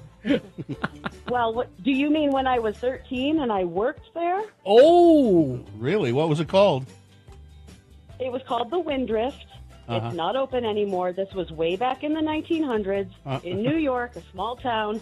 I worked in the kitchen. I made salads, I made desserts, and I washed the dishes. Was and this I a family was place? not allowed behind the bar, young lady. No. Was it if your family owned this place? A friend of the family did, but yeah. Because it was But, yeah, I illegal worked for there you every to. Friday and Saturday night. It was illegal for you to be working there, wasn't it? It sure was. Thanks, Molly. Yes, it You're was. welcome. Yeah. Thanks, Molly. Good to hear. Brian is here. Hello, Brian. Brian. Hi, thanks for letting me listen. Yeah. My first, I was 19, but I was up in Calgary, so it was legal for me to be there. Mm-hmm. And it was a place called the French Maid. Well. It was a strip club, and they were fully nude in there. It's not like in Utah. So Yeah. when I turned 21 down here, I never actually went to a bar. Was it exciting for you to do that? Very. And it was Stampede Week up there, too, so all the parishioners were kind of going crazy, I guess. Yeah. Stampede. You bet. Yeah. The Calgary Stampede. Yeah, it's a big Everyone deal. thinks they're a cowboy. Yeah. You had a great time. All right. Thanks, Ryan. All right. Thanks. Thanks. Let's go to Angie. Hello, Angie. Hi. Hi. Where'd you go? It was the In-Between back in... The In-Between is a gay bar back in, like, 1988 or 89. And it was before there was a big Pride celebration here, so we went to the bars and celebrated. Mhm. I may or may not have been 21. But a guy made an advance at me, and when I refused him, he beat me up because apparently he didn't know what kind of bar this was. I was going to say, did he not realize? No. That was before. He did not. That was before the pride flag, I imagine. Sorry that you had that experience. Yeah, maybe. I don't remember the in That's between. okay. The next... You don't remember it? No. Yeah, it was a pretty cool bar. Right. The next day, because of the bruises on my face, I actually struck up a conversation with a guy who became the father of my children. Wow. So there's something good that came out of it. Nice. There you go. Right. All right. I Thanks. can't complain. Thanks for calling. Thank you. Bye. All right. Let's go to Amy. Hello, Hi, Amy. Hello. Where'd you go? How are you guys? Good. Hello. Where'd you go, Amy? To the Dewdrop Inn in Layton. I've been there. You've been to the Dewdrop Inn, Gina? I don't think it's. Yeah, is but it still have there? Have you been to Junior's Tavern? Well, the old juniors No. or the new juniors? Or what was that? There was a bar and club in I think it was in Layton that they had a lake out behind it. I don't Do know. you remember that? Is the Dewdrop Inn still open? Do you know? No, I don't think so. Yeah. It was a couple years ago. Yeah. Oh, is It it opens still at open? 11. Opens at 11. Serves great Yeah. cocktails, it says here. I'll bet. All right, Yeah, thanks, go in Amy. and order an appletini. Yeah. You know, that'll be good there. Thanks, All right, Amy. Thanks, Amy. It's still there. Tom is here. Hello, Tom. Tom, where'd you go? Hey, thanks for letting me listen. The old, not the new, Rainbow Saloon on 1900 West in Roy, Utah. Wow. Yeah, it's Man, not yeah. there I anymore. walked- Yeah, walked into the bar, ordered what I ordered, and was just terrified that I was going to get stabbed while I was standing Well, in the yeah. bar. Yeah. I've been in places like that. It was a Utah classic. Yeah. All right. There were some Cool great bars. sign, too. There were some great bars over there. Peg's Lou Monaco. Yeah. And I could tell you stories about having to go into Peg's Lou Monaco to get coworkers out of the bar when I was 17 years old, but that's a story for That's another another story. That's All right. another X-poll. All Okay. right. thank you. Thank you, Tom. Let's go to Mike. Hello, Mike. Mike. How's it going? Good. Where'd you go? What bar? I went to the Owl up in Logan. The White Owl, isn't The it? White Owl up in Logan. Yeah. Yeah, the White Owl up in Logan. Yeah. That is it's still a great Yeah. bar. I DJ'd there once. Yeah. Yeah. Oh, nice. Yeah, really cool. Yeah, That was a I great was, bar. Yeah, just back from my mission. Me and my return missionary buddies, we all went there for a burger, no drink, Mhm. of course, you know, Sure. and biggest dorks that you can possibly imagine. They have great burgers there, and they in the summer they open up. Then you can go up on the roof and have burgers and beers. Yeah, that's where we went. Yeah, it's cool. nice. Yeah, that's where we went. All Thank right, you. See ya. All right. Let's go to Camille. Hello, Camille. Hi, good morning. Hi. So my first bar experience was just a couple months after I turned 21. I got off my shift at This Is the Place, Heritage Park, and I went to a gig for the a cappella group I was in at this coffee shop. And we went to the bar next door to use it as a rehearsal space. Now I was still wearing, I changed out of my Pioneer costume, but I was still wearing the boots that I wore with it, and I had the bag that I wore with it. And so after we were done rehearsing at the bar, nobody was there because it was mid-afternoon, but there was this old cowboy walked up to me, asked if he could buy me a drink, and I said no for very many reasons. All right. Thank you. Thanks a lot. All right, let's go to Ranger Kate. Hello, Ranger Kate. Hi, guys. Hi. So I don't know if I count all the ones that I went to before I was 21, like the Bay and the Vortex and Bricks, good old Bricks. Yeah. But 21 was probably Liquid Joe's because my brother was a bouncer there. Ah, And so I remember waiting until he could help get me, and I may have gone slightly before 21 because he may have made the door guy look the other way. But Listen, I Kate. used to love to go there. Kate, you probably went to Liquid Joe's because I used to do the ads for them, and I'd say at the end of the ads, tell everyone you'll meet them at Liquid Joe's. It was all Bill. That's why you went there. It was all Bill. Yeah. Thanks, They Kate. used to have the best bands. Yeah. They still do occasionally. Yeah. Yeah. That Oingo Twisted Boingo Ray was my favorite. That Oingo Boingo reunion show was there just recently. All right, Kate. Thanks, See Kate. you later. Minus Danny Elfman. Everybody else was in the band. But, all right, thanks. Let's go to Corey. Okay, Corey. Corey. Yeah. So I'm going to mention the first two because they're connected. The Bayou and then Bewilder, and both places were with friends of the program, friends who are currently in chat. Oh. And some awesome people. Talking to you right now. Oh.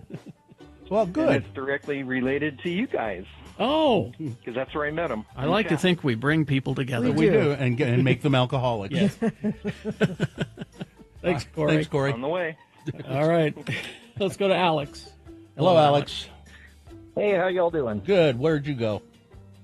My first bar was actually in South Korea when I was stationed with the Army. This place called JC's Rock Bar. I was just turned 19. It was my first day of the unit. Which town in South Korea? In Donggucheon. Okay. And this is a bar that apparently catered to Americans. Yeah, it was the platoon bar that we went to every week. That's where we started off, and that's where we ended every night. All right. Cool. Thanks, Alex. Thanks, Alex. All right, y'all have a good one. Thank you. All right, let's go to JJ. JJ? Hey, where'd you go? It was the one and only in St. George. The one and only. And it was the one and only because it was the one and only at the time, right? It really, truly was. Yeah. I I remember. went there with my... Go ahead. Well, sorry. I went there with my friend. She was out dancing. I went to the bar to get a drink. Some guys across the bar were making fun of the guy I was sitting next to. He wasn't the most attractive. So I'm talking to him, trying to make him feel better. And I turn and look at my friend dancing. I turn back, and the guy has his teeth in his hands. And I'm like, what? He's like, I just want you to see the real me. Oh, and I'm guy? like, yeah. No, it gets worse. My friend comes over, and I'm like, show her what you just showed me. She jumped when he did it, knocked the teeth out of his hands. He put them back in. Kind of creepy. It sounds made up, but it's totally true. All right. Thank you. Thanks, JJ. We're out of time. This is a perfect one to move to social media Yes. for people to share. Although our attorney, Ed Brass, has the best answer. Yeah. As always. Jimmy Dowd's Pub in New York City. I was 16. The first place where someone pointed a gun at me a few years later. Led Zeppelin played there. Of course. And then he found the Terrace Ballroom's timeline for Led Zeppelin playing there July 30th, 1969. I saw Taj Mahal and Jefferson Airplane there. Oh, Vanilla Fudge opened for Zeppelin. Yeah. All right. Traffic. Friend of the program says carpeting debris in the left two lanes southbound I-15 at 90th South. So free carpet, I guess. Stalled vehicle southbound I-15 146 South. Two left lanes are closed there. Crash southbound I-15 in Lehigh, milepost 285. And a crash northbound I-15 80th South. Whatever you're seeing, you can text us and let us know. 33986. Haster Games for board games, Magic the Gathering, Pokemon, miniatures, dice paints, and more. Haster Games, 6831 South State or HasterGames.com. All right. Beat Gina coming up after these messages and a song. Easy to play, easy to win. It's multiple choice pop culture trivia. Today it's Dracula trivia. Dracula? I'll explain why coming up. Dracula trivia. 877-602-9696. What is the prize? Circle Jerks tickets. You will go to see the Circle Jerks at 877-602-9696. Win those tickets. All you got to do is play Beat Gina after these messages and the song. 877-602-9696. Stockton 12 Honda. You know, I've bought a couple of cars from Stockton 12 Honda, and sometimes in the past when I bought a car, I've had to be there all day. It just seems like it takes forever. Not at Stockton 12 Honda. They're very efficient. They expedite the process of buying cars, and you'll have a good experience, I promise you. Right now, their expert appraisers are ready for you to offer you the maximum value for your current car, your trade-in. Market analysts predict that high values won't last much longer. Don't wait and risk getting less tomorrow.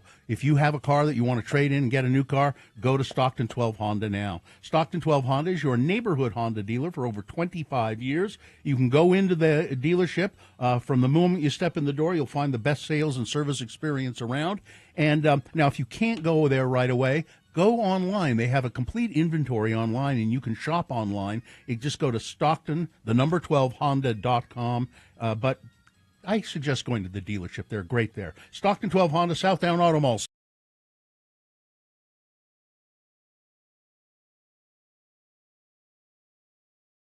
Show called Baby Reindeer. Baby Reindeer. I was reading a lot about it before it came out. Okay. It's on Netflix. And I was intrigued by it because it was based on a true story that this comedian wrote a one-man play about and performed it, and people liked it so much they're like, we should make this into a little mini-series. And it's about, there may be a spoiler in here. Yeah, I was reading about it too, and I stopped reading because I don't want it to be given away. I want to watch it because it sounds really intriguing. Well, and so you see why I was like, oh, I want to watch it. So I won't spoil it. I'll just give you the basic backstory. He's a bartender, and a woman comes into the bar, and he's nice to her. Mm-hmm. She doesn't have any money, and he's like, oh, this drink's on me. And that was all it took for her to turn into a stalker. Oh, she's stalking him. She's stalking him. Yeah. Now, it's not just your basic stalker story. Because he is a struggling comedian who wants attention. He has these comedy shows that he goes and does, and nobody laughs. And well, guess what she'll do? Laugh? She'll come to the shows and laugh and think. So he's getting.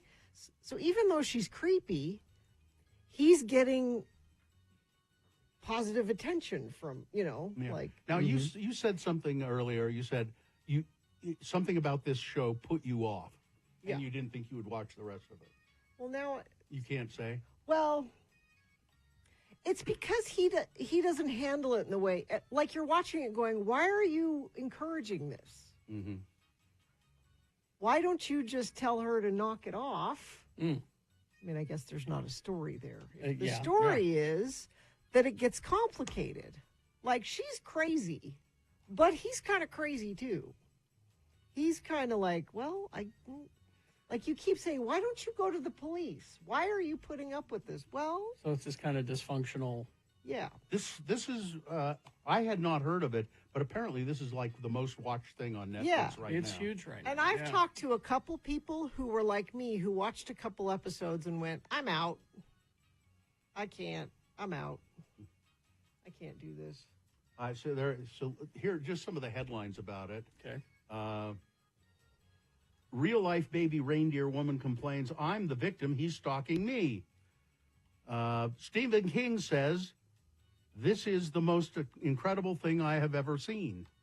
So apparently, a few days ago, the guy who wrote it came out and said, please don't try to find these people. I've changed the names and some details. Please don't go poke it. Well, with the internet anymore, it doesn't take much to poke around and find His these name people. is Richard Gadd.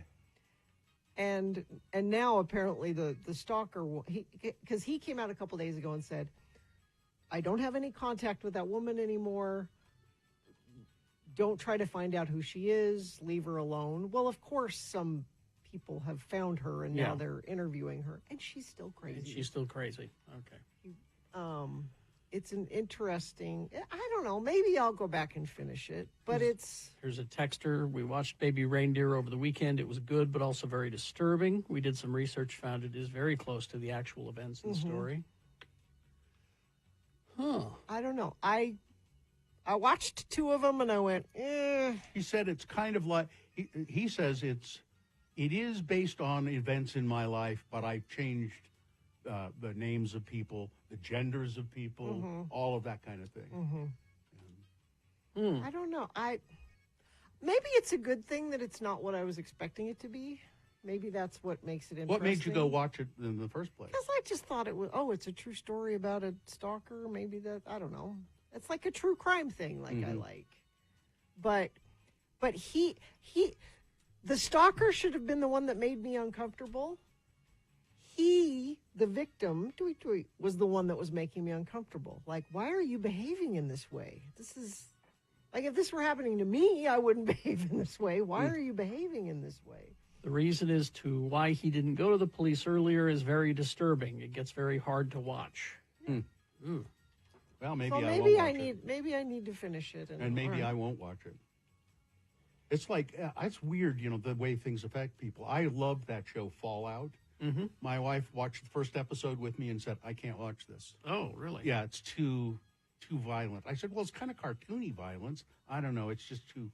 And the first episode, really, there's a lot of violence. It's the most violent episode But, she just said, I can't do it, and I'm out. So it's just the way people get I think I can handle most things, but and it's not that anything happened in the first couple episodes they couldn't handle. It just, I don't know.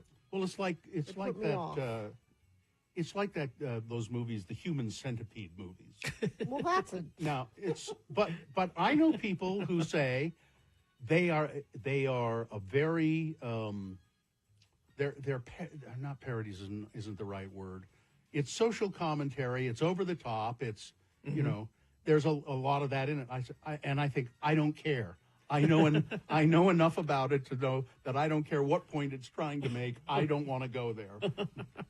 They're not. They're I think there are 3 of them, and they say they're not just trying to be salacious. They're trying to make a point. Well, I don't like the way they're trying to make the point, so I'm not going to watch it. I will go finish it because now I feel like I brought it up, and it's your obligation, and we shouldn't judge things that we haven't seen. Well, so maybe I should. I'm just disappointed that you didn't watch the Bon Jovi thing this week. That I watched this instead. Okay, you watched that instead. I know what I'm going to get with the Bon Jovi. You didn't. I wanted a report on the Bon Jovi. Yeah, I think you'd really like Sugar. 96 welcomes Circle Jerks October 8th to the Depot. Thank you. Well, we would say we're sorry, if we were actually sorry, that we're about to play Beat Gina, but sorry we're not. No. In this life, you get what you deserve, and that's Beat Gina. What? I'm your announcer, Johnny Yola, for Post Sugar Crisp cereal. Sugar Crisp is the cereal you'll eat round the clock.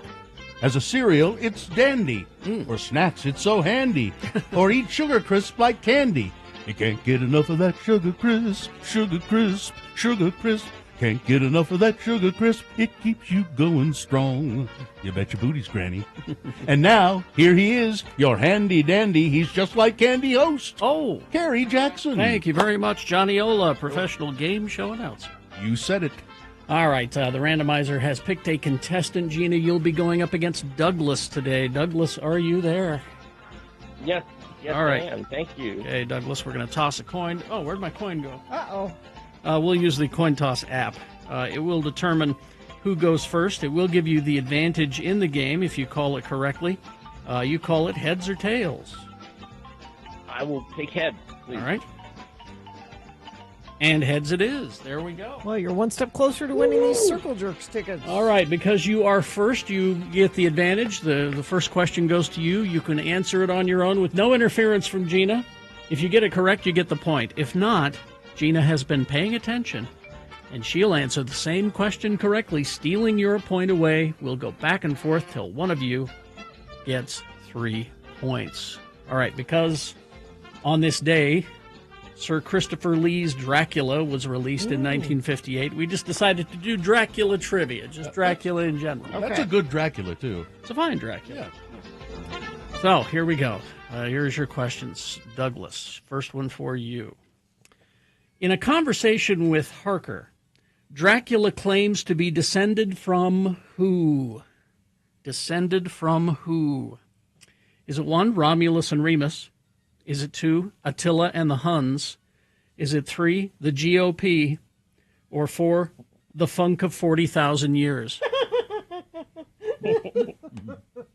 I will take B, Attila and the Huns. Attila and the Huns is correct, yes. All right, that's a point. Again, I write these for Gina. Thank you. Now we go to Gina. Gina. Yes. Bram Stoker, who wrote the book, said Dracula was inspired by what? Was it 1, Mr. Burns on The Simpsons? Was it 2, Rudy Giuliani? Could be. Was it 3, a nightmare caused by bad seafood?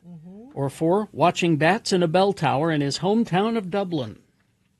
Let's go bats in the bell tower. I tricked you. Harry. You've got bats in your bell tower. It's a steal for you. Douglas. B, please. Rudy Giuliani? Oh, I'm sorry. Well, that's too bad. No. We got to move on. Sorry, it was a nightmare caused by bad seafood. You control the question, Douglas. All right.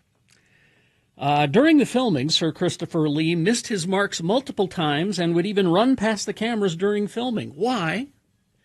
Was it 1, drunk again?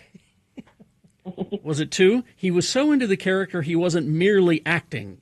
I am Dracula, dear boy. This is not a movie. Was it 3? The contact lenses causing him to be blind while wearing them? Or 4? The lighting was too dim on the set? It is C, the contact lenses. Very good. All right, that's 2 points for Douglas, none for Gina. Gina. We go to Gina now. All right. Gina. What? What was the original title for the novel? Okay. It wasn't Dracula. It was something else. Okay. Was it 1, Dracula, Dead and Loving It? Yeah. Was it 2, The Fantastic Mr. Drac? Was it 3, The Dead Undead? Or 4, The Transylvania Nightmare? I'll go Nightmare because it started with a nightmare. What? That's why I did that. Douglas, you could win here. What were the other options? Was it 1, Dracula, Dead and Loving It? 2, The Fantastic Mr. Drac? Or 3, The Dead Undead? 3, Undead. Dead Undead. There you go. You win. It's a sweep. 3-0. Skunk. Terrible. You skunked him. Wow. Way to go, Douglas. What did Douglas win? Circle Jerks. Circle Jerks coming to the Depot on October 8th. If you want to learn more about that show, go to x96.com. All right. Hang on the line, Douglas. I've got to go. Mrs. Ola just called. I've got to get home. She's having trouble getting her shoes off. Well. He said she just called. He said she just called, Okay. and she's having trouble getting her. He's got to go help her take off her shoes. You know how it is? Come on. I had to help my dad with his cowboy boots all the time. What's weird about that? Yeah. All right. Big Boy News now, brought to you by... Dive into Shark Summer at Clark Planetarium. Experience the jaw-dropping IMAX film Shark Kingdom. Grab limited edition shark gear. Explore shark-themed fun for the whole family. It all starts Memorial Day weekend and runs all summer. Don't miss it. Adventure is circling. Well, they're the most sensitive subject in the White House these days. There are many. Where's Melania? Yeah, where is Melania? The lights never seem to be on in her part of the house. And the shutters stay shut. As the weeks pass by at the White House, the corner of the residence long used by first ladies remains dark because she doesn't live there. She's in New York. Melania vanishes from view for weeks at a time, holding up in Trump Tower in Manhattan or in Florida, where she can lie low at Mar-a-Lago. I'm sure as part of the contract, she has so many events she has to appear for. But other than that, she ain't around. Administration officials say she's at the White House more often than the public knows, but when exactly and for how long, these officials will not or perhaps cannot say for certain. Mrs. Trump is expected to reappear in the Capitol Thursday to unveil a postage stamp honoring Barbara Bush, the former First Lady, and to attend a ceremony for military mothers. I think Trump asked if Barbara was going to be able to be there. You know who won't be there? W. Why is that? He's not going. He just won't go? It's for his mom? For his mom. Yeah. He's not going. Hmm. He didn't. I haven't heard an official statement why, just that he's not going. I didn't like her that much anyway. Democratic Senator John Fetterman of Pennsylvania meeting last week with representatives from a teachers union in his home state when things kind of went south. Before long, Fetterman began repeating himself, shouting and questioning why everybody was mad at him. He's a nut. Why does everybody hate me? What did I ever do? And then slamming his hands on a desk, according to a person who was briefed on what occurred. As the meeting deteriorated, a staff member moved to end it and ushered the visitors into the hallway where she broke down crying. The staffer was confronted by teachers who were themselves rattled by Fetterman's behavior, according to a second person who was briefed separately on the meeting. The interaction at Fetterman's Washington office, described to the Associated Press by two people who spoke on condition of anonymity, came the day before New York Magazine published a story in which former staff and political advisors to Fetterman aired concerns about his mental health. Yep. The story included a 2024 letter, which obtained by the AP, in which Fetterman's one-time chief of staff, Adam Gentleson, told a neurophysicist who had treated Fetterman for depression that the senator appeared to be off his recovery plan, or off his rocker, and exhibiting alarming behavior, including a tendency toward long, rambling, repetitive, and self-centered monologues. Mm-hmm. Asked about the meeting with teachers union representatives, Fetterman said in a statement through his office that they had a spirited conversation about our collective frustration with the Trump administration's cuts to our education system. He also said he will always support teachers, and I will always reject anybody's attempt to turn Pennsylvania's public schools into a voucher program. So okay, he's rational there. But, people are saying, and I'm hearing, that he hasn't been the same since his stroke. Well. He's not well.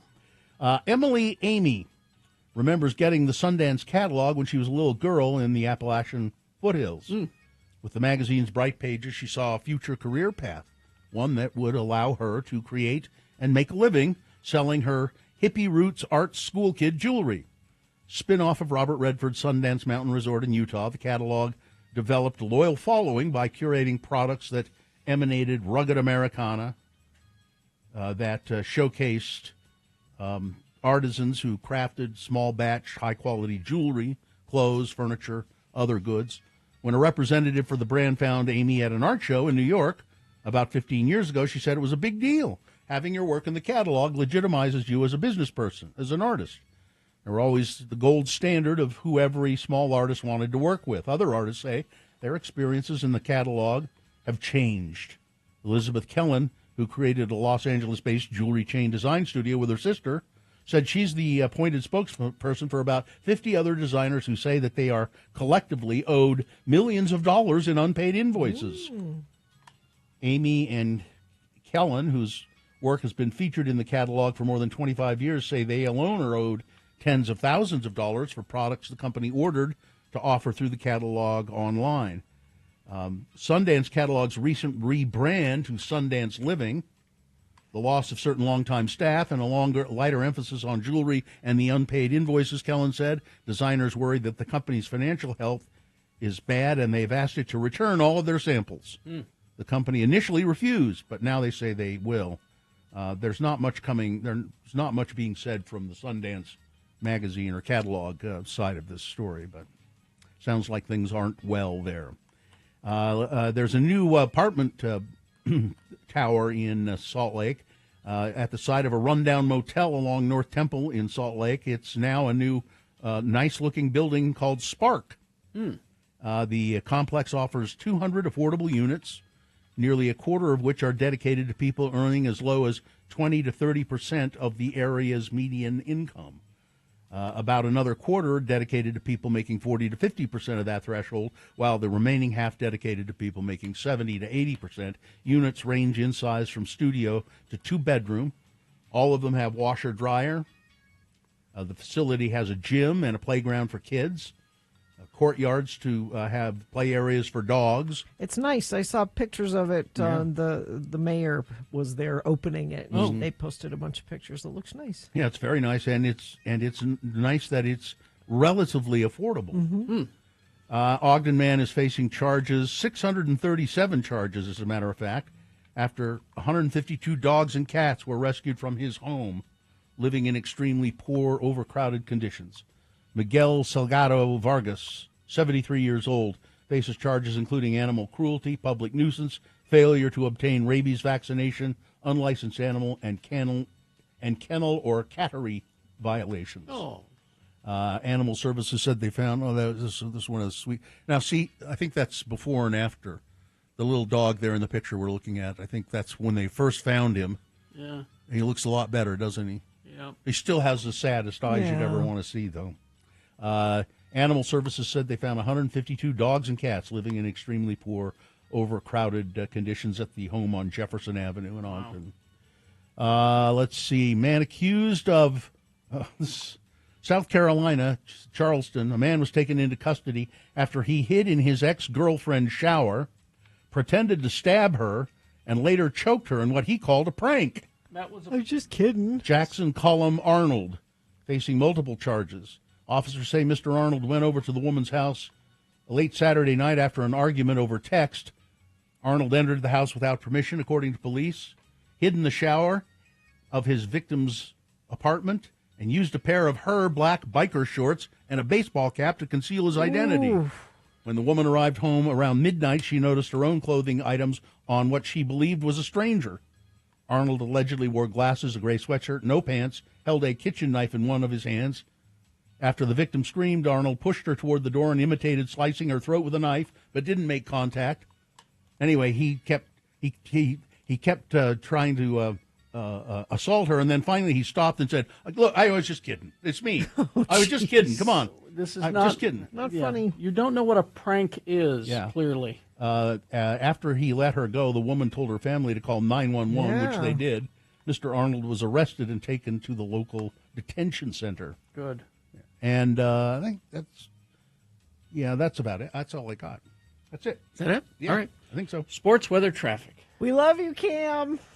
Cam Rising announced his medical retirement from college football on Wednesday. Former Utah Star quarterback led the Utes to 2 Pac-12 championships in 2021 and 22, but missed the majority of the last 2 seasons due to multiple injuries. Rising suffered a hand injury against Baylor early last season when he was shoved into the Gatorade coolers. He tried to come back, but just couldn't. He's seen several doctors, and they say you're not going to play football anymore. Will somebody please get that word to Cam Rising that Gina loves him? I love you, Cam. And he has a job. What's he doing? He got a job with his old high school. Where's he from? He goes to, Newbury Park High School. It's in California. Mm-hmm. And apparently they have a really good, 4-star quarterback there that he's going to help shape and coach. And so he's got a job. Oh, good. But did a lot for Utah football and for the college. So thank you, Cam.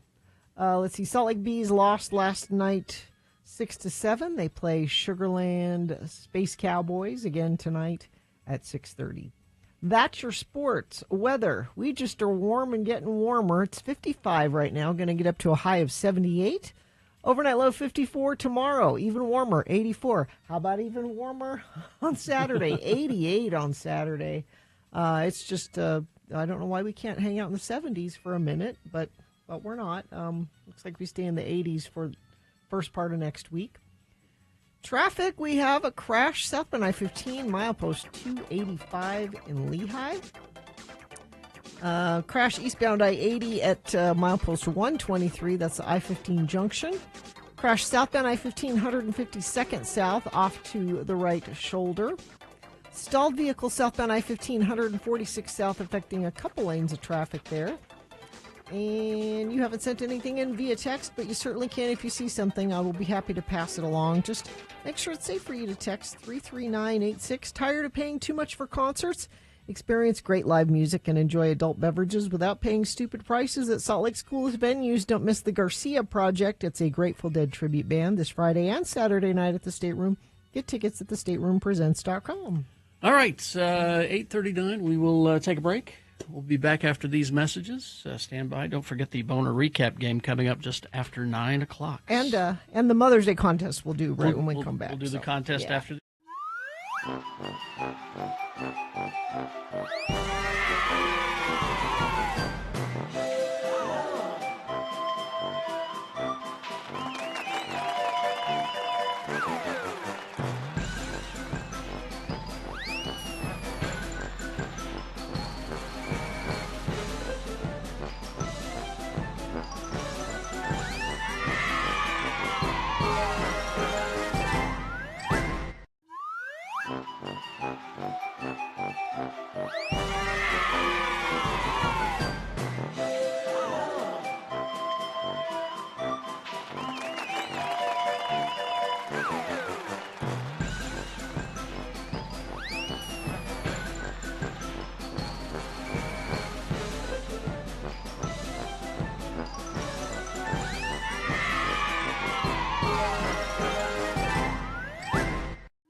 X96 and Harmons have your Mother's Day shopping covered. Listen all week with Radio from Hell, Artie Fufkin, and Todd Newcomb to win a prize from each of our great Mother's Day sponsors. Plus, enter our web contest at x96.com to win our grand prize, $250 Harmons gift card. Today's prize: Alpine Plastic Surgery gift certificate. 2 good reasons for Alpine Plastic Surgery: enhanced curves and bikini confidence. I got my boobs there a long time ago, and they're still good. Yeah, they're still good. I haven't had to replace No, the warranty is still in effect, isn't it? I'm told they're still They're good. No, they are. Right? I don't want people to get They're still good.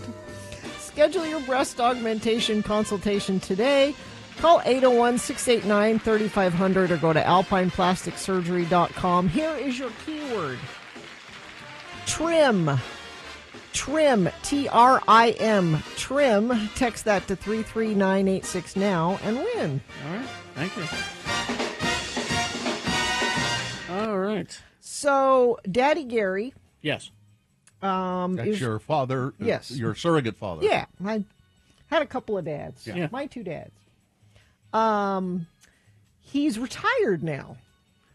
When did this happen? I mean, it's been happening slowly over the last few months, but he's pretty... I've met him. It's been happening over the last 10 years. All right. So he's re-embracing his hobbies. Oh, okay. Music's always been one. He's been in bands, but he's doing more of that. He likes whittling, doesn't he? Well, he paints. Oh. And he does stained glass. Really? And he has two shops. He has a stained glass shop in his house in Salt Lake, and he has one in St. George too. It's like it's seasonal. Yes. And so he's been making these really cool, like Tiffany style stained glass lamps. Oh, really? I'm like, I want one of those. Of course you do. And he said, well, why don't we go pick out some glass and I'll make you one. He's like, I'll take you to my favorite stained glass shop.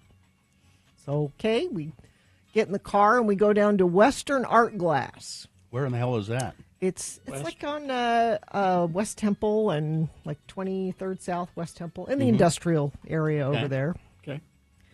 And we walk in the door, and he's there all the time. Gary, how's it going? They knew him. Yeah. And the owner was there, and her name is Allison. And she's sitting there with this young woman, and she's like, "Oh, this is so exciting." She said, and I can't remember what the woman's name was that was sitting with her. Mm-hmm. She said, this woman made a documentary about me, and it's premiering this weekend, and she's going to enter it into like movie festivals and stuff, like Sundance. So this young woman that the stained glass lady was with, had made a documentary about the her. stained glass woman. Okay. And she said, I'm so excited. And I said, well, what's the documentary about? And she said, well, there's a lot of really cool old churches in Utah, and I've been restoring the stained glass in the churches. I mean, it's a documentary short. It's like 5 to 7 minutes long. Like, that's really cool. And I said, you know what? I said, have you seen the show, The Secret Lives of Mormon Wives? She's like, yes. I said, you know what really bugs me about that show? So that's the one where it's the young women and they're all kind of horrible and sexy. They're horrible and sexy. Just the way I like them. But part of that show, they have this B-roll. Now what B-roll is when they're going between action scenes, there's like a drone footage of the valley or... you know, just something to help transition. Mm-hmm. And oftentimes in that show, they will show churches with stained glass windows in them. And it bugs me because this is the Secret Lives of Mormon Wives. Oh, and most usually... Mormon churches don't have stained glass windows. They don't go for that stuff. But because Hulu doesn't know, they're like, they're churchy. It's a church. We're going to show churchy things. Mm-hmm. Now, Allison stopped me and she said, some of the things that I have restored, there are some really cool old, especially downtown here in Salt Lake, they're old wards, you know, that don't look like every other one. They're actually cool-looking buildings that have some stained glass in them. They do have some, yeah. Oh, okay. I've seen them. I've been in them. But she said, you're right, mostly they don't. She said, however, and she kind of looks back and forth, she's like, I'm not really supposed to talk about this. And I think I can talk about it because this show's premiering in a couple of days. She said, Secret Lives of Mormon Wives hired me to make stained glass windows for their set.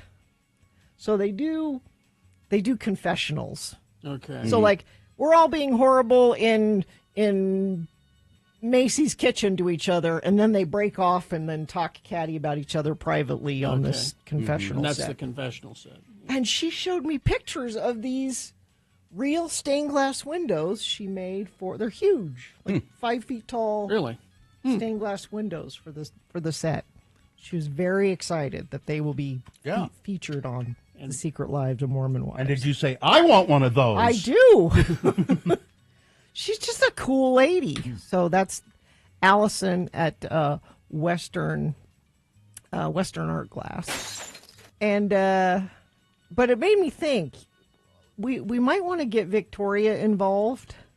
This show, Secret Lives of Mormon Wives, is the most popular show on Bravo? On Hulu. On Hulu. It's on Hulu. It's their number one show. Really?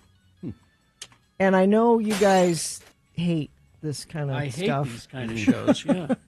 But I kind of think we might want to get Victoria involved. I mean, I'll watch it, and I can... Well, I'll watch it if it has stained glass. I know. Won't you watch it for that now? And which one is Victoria watching for us now? It's Well, it's Real Housewives, Real of, Salt Housewives Lake, of Salt Lake. which actually just got renewed. Which is the big franchise. Yeah. And for people that are like, I hate that you guys do this, this is like local pop culture that we really should be paying attention to. Yeah. Yes, it's horrible. Yeah. It's all horrible. But we really should be paying attention to it. It's like the Mammoth. We need to be paying attention to the hockey. I'm not a hockey fan, but, you know. But Moroni the Mammoth. Oh, There you maybe. go. I like that. Secret Lives of Mormon Wives Season 2 is coming back on May 15th. So next week. Malachi the Mammoth. Malachi, yeah. Somebody says, Western Art Glass is amazing. My mom and I have been shopping there for glass for decades. Allison's the best. She's a hoot. I wonder why people, why are people buying glass? To make stained glass. Just It's a hobby. Then you that- just sort of, you put it together with solder and... Yeah. Yeah. Yeah, I mean, Daddy Gary's been making like little sun catchers and like yard art. You can make, metal things that you stick in your yard. And I'm not much of a hobbyist. That's why, I don't. I've tried to have hobbies in the past, but I can't. I just can't do it. What did you try? Well, I did challenge coins. Oh yeah, I remember that. I've got 100 challenge coins, but I don't display them or anything. They're just in a bag Just right now. in a drawer or something? Yeah. you really should get a hobby. What? Well, I don't Get a hobby. Haven't you ever been interviewed and somebody says, well, what sort of hobbies do you have? You need an answer for that when they say, do you have? Well, maybe I don't know. Maybe I'll become a cobbler. Make shoes. That'd be a good hobby. Wouldn't? I'll be a cobbler. There's a lot of call for cobbling these days, is there? Well, Jimmy has that friend that opened that shoe He can teach you. shoe store. He can teach you. You know who is a cobbler, really? Is Daniel Day-Lewis. For reals? Yes, for real. He makes shoes. Huh. Because of course he does. As a matter of fact, I think he said he's retiring, and that's what he's going to do full time, is make shoes. There was a cobbler my dad would take his boots to get repaired all the time. And he was on Spanish Fork Main Street, and the guy was deaf. And it was so funny to see my dad interacting with him because Dad would say, I need you to replace the sole. And I'm like, Dad, he can't hear you. You're yelling. He can't hear you. He's not hard of hearing. He's deaf. He's deaf. You just need to let him look at your lips. Just speak clearly. You don't need to.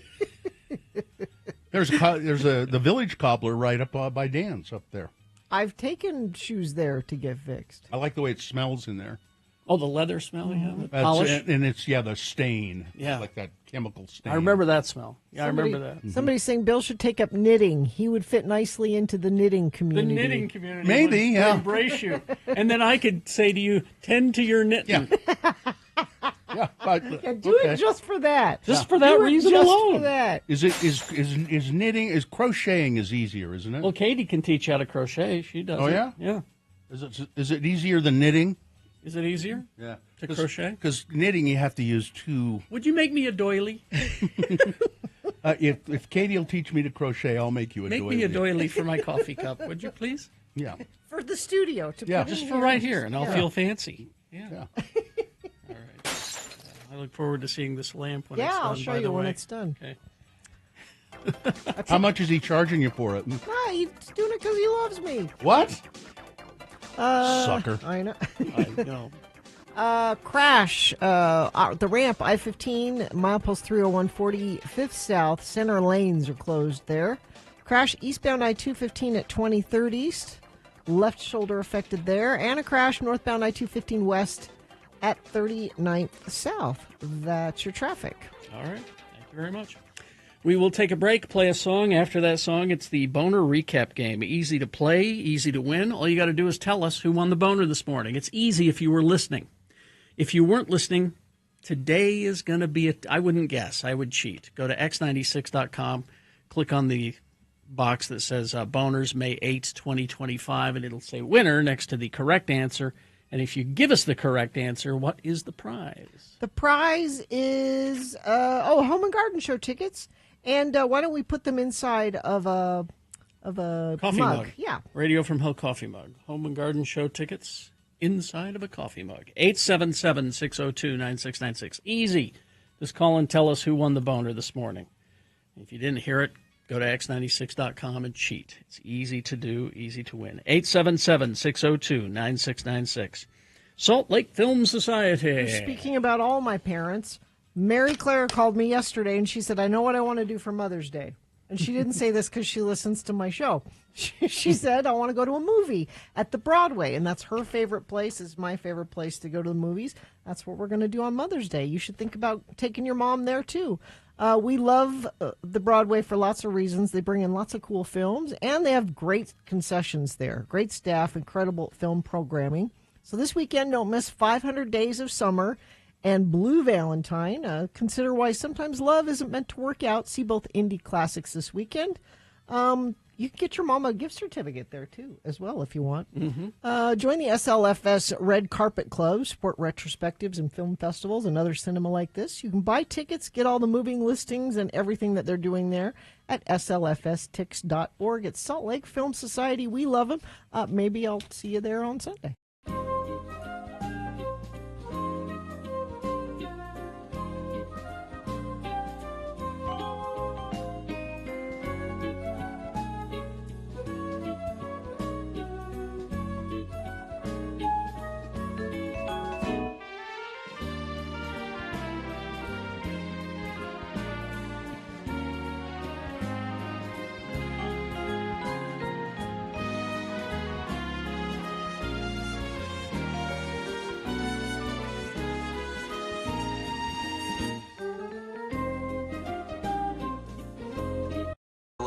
Because people love a good list. X96. Because it's Black History Month, we did the part of this list, and we won't be able to do it all. We did part of it last week, I think it was. Mm-hmm. And it's from Vice, written by Kashina Boom, and it's 100 Ways White People Can Make Life Less Frustrating for People of Color. Mm-hmm. Now, what that says to me is, you know, okay, you're not a racist. You're just a person, a white person who wants to do the right thing. Sure. And sometimes things can be awkward, and this list is trying to help things be less awkward. Or you might not realize you've been doing exactly, this. Exactly. Mm-hmm. That's what wokeism is, by the way. Yes, exactly. I wasn't aware of that. Thank you for telling me. So things like, this is part of the list. These are all things on the list. Don't assume that we can run if we're black, or do math if we're Asian, or have a drinking problem if we're an indigenous person. Don't make embarrassing jokes to try to be down with people of color. We'll laugh at you, not with you. Understand that there are some days are even more mentally exhausting for people of color, thanks to the news cycle. Try not to badger us for our opinions on the latest atrocity that has occurred. Yeah. Just leave us to grieve. But when we do have something to say about it, listen. Here's another one. Share articles relating to the everyday experiences of race and racism written by people of color. So if you read them, you see them, share them. Do that. Yes, Okay. do. Don't be that person who is weird and psychopathic and loves to demonstrate their wokeness constantly to people of color around them. Be thoughtful. Read books by people of color. I recommend Sister Outsider by Audre Lorde, The New Jim Crow by Michelle Alexander, and literally everything that Junot Diaz writes for great insights into blackness. And watch shows that are created by people of color, like Atlanta or Insecure. And it says, so seriously, if you haven't seen Atlanta, you really need to watch it now. How about support plays written by and acted in by people of color? The world of theater is overwhelmingly white. Refuse to go to club nights or drag shows or burlesque nights that use culturally appropriate acts. Oh, it's not appropriate. It's a weird word. Appropriative. Oh. You're appropriate. Like appropriate. Yeah. Yeah. So Okay. they use cultural acts that appropriate blackness. If you have kids, buy them dolls of color and books with characters of color. And this is, again, 100 ways white people can make life less frustrating for people of color. Don't assume people of color can't speak English. It happens. I guess so. Also, be patient if our English isn't perfect. Are you, try multilingual? No, most Probably of us not. aren't. It's pretty hard. In general, just don't assume we want to be white or that we want to assimilate. And don't pressure us to do so. That's interesting. Don't assume that we want to be white. Yeah. Remember, people of color are not inherently more homophobic than white people. That is a myth. Is that a thing? Oh yeah, it's a myth that the black people do not like gays. Heard that. Yeah. When we talk about race, we're not just talking about men. Repeat after me. Intersections of race and gender do exist. Don't touch our effing hair. I'm so curious what it feels like. That's the one that surprises me the most. That people try to do that. Never try and pull any uninvited race play in the bedroom. Huh? I don't know exactly what that's about. I don't know. Oh, whatever. If you call a woman of color exotic, you deserve to stub your toe every day for a year. Do not do this. Also, saying I have never done it with a black Asian native person to someone you're trying to hook up with is a one-way ticket to hell. Wow. If you have such fetishistic thoughts, just don't even bother coming near a person of color. You've dived into the sexual part of this Of list. the list, yeah. If you're trying to start a mixed-race family, sit down and deeply interrogate your intentions. If you do have mixed-race children, make sure they have access to people who look like them and who understand their experiences. And this, I think, in a lot of cases, we're talking about adoption. Sure. Take your racist family members to task for the S they say over the dinner table or via social media. Don't be silent. Don't let them get away with it. Confront your colleagues who say racist S unchecked at work. These are all. I'll post. Yeah, I bet people want to. I used to do that with my dad all the time. You call him on I'd it? call him on Yeah. but I did it in a kind of friendly way. I didn't, confront him. Dad, that's racist. It'd be, okay, Archie Bunker. I just say that. That kind of says. And it says kind it of all? it shook him a little, My grandpa was like that. I had to, he called Brazil nuts that name, that awful racist name. And I said, Grandpa, no, don't. Do not. Don't say things like there are two sides to every story, or play the devil's advocate when it comes to conversations about race. In those situations, just listen. That's good advice for lots of different things. Yeah. Just listen. Remember, black women are not here to save you from yourselves. You got to put in the work, too. Record police encounters you see involving black people. Yeah. That's it. Everybody's got a recording device. So. And share alerts when ICE is planning a raid. And stand up to Islamophobia wherever you see it. These are all great. I'll post Twitter at RFH Bill. I'll post a link to it. Thank you. We hope you'd enjoyed another list with Radio from Hell on X96.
Arnold and Holiday.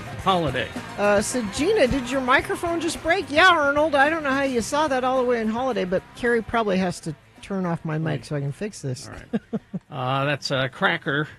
Get Off This from the album Kerosene Hat. Not a Cracker song I'm familiar with. Yeah. That's good. We used to play it. If you know, you know.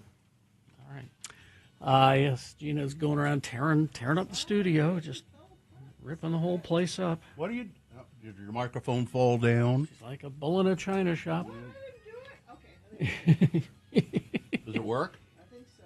Here. How about that? There we go. Let's see. Travis the Pieman had a couple of suggestions for the Mammoth mascot. Millard. Millard, yeah. Meshack. How about Murray? Yeah. Meshack. Mm-hmm. And, boy, I don't even know how to pronounce that one. Mahana Morikan Numer. No. Move along. If you have to, if I have to fight with it, it's not going to work. So far, I'm liking Moroni. Yeah, Moroni I think is pretty good. Yep. Moroni Mammoth. Moroni the Mammoth. Anyway. All right, let's get with the Boner recap. We have somebody who's there to do it? Yes, we have Tarek. Who is it? Tarek. Tarek? Or Tariq? Tarek? Hello? Hello. What's your name? It is Tarek. Yeah. Oh, Carrick with a K. Oh, it's just Tarek here. With a T. Yeah. Okay. Spelt Tarek, as in Eric with a T. Correct. To Eric. Tarek. All right. Finally got it. Tarek, where are you calling us from? I'm here at the Taylorsville campus of Salt Lake Community College right before my class starts, actually. What are you taking? What class you going to? I'm just doing my generals. I have a humanities class here in about 15 minutes. I think it's great. You want to be a general. That's terrific. Mm-hmm. We need more military people. All right, Tarek, if you can tell me who the Boner winner was today, after I read you the three of them, you'll win a prize. And what is that prize, Gina? That prize is tickets to the Daybreak Home and Garden Show happening May 16th through the 18th at the new Daybreak Field in South Jordan. The Daybreak Home and Garden Show offers demos, vendors, seminars, project inspirations for everything your home needs inside and out. And we'll make sure you get a Radio from Hell coffee mug, brand new coffee mug for your efforts as well, okay? Did you hear the Boner candidates earlier, Tarek?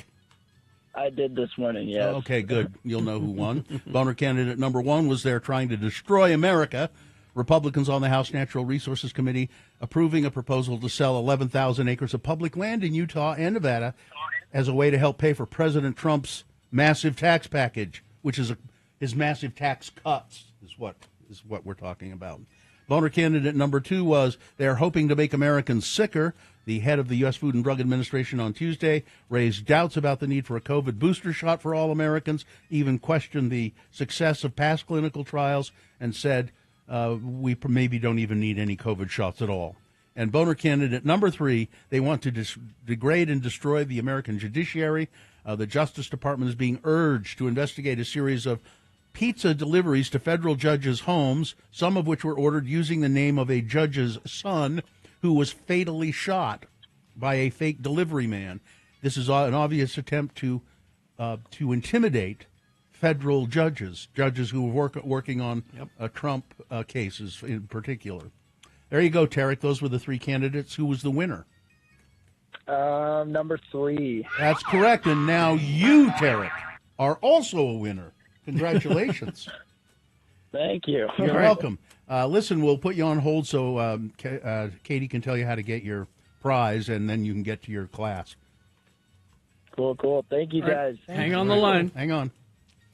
Going to be a general. That's pretty cool. That is cool. Well, I don't know. Keep getting fired. Well, he sounds like a good young man, though. We need good people in the military. Well, yeah, we do, but that guy keeps firing them. Oh, yeah. Hegseth. Maybe you ought to go into something else, Tarek. I don't know. Yeah, think about it. All right. Well, we will take a break.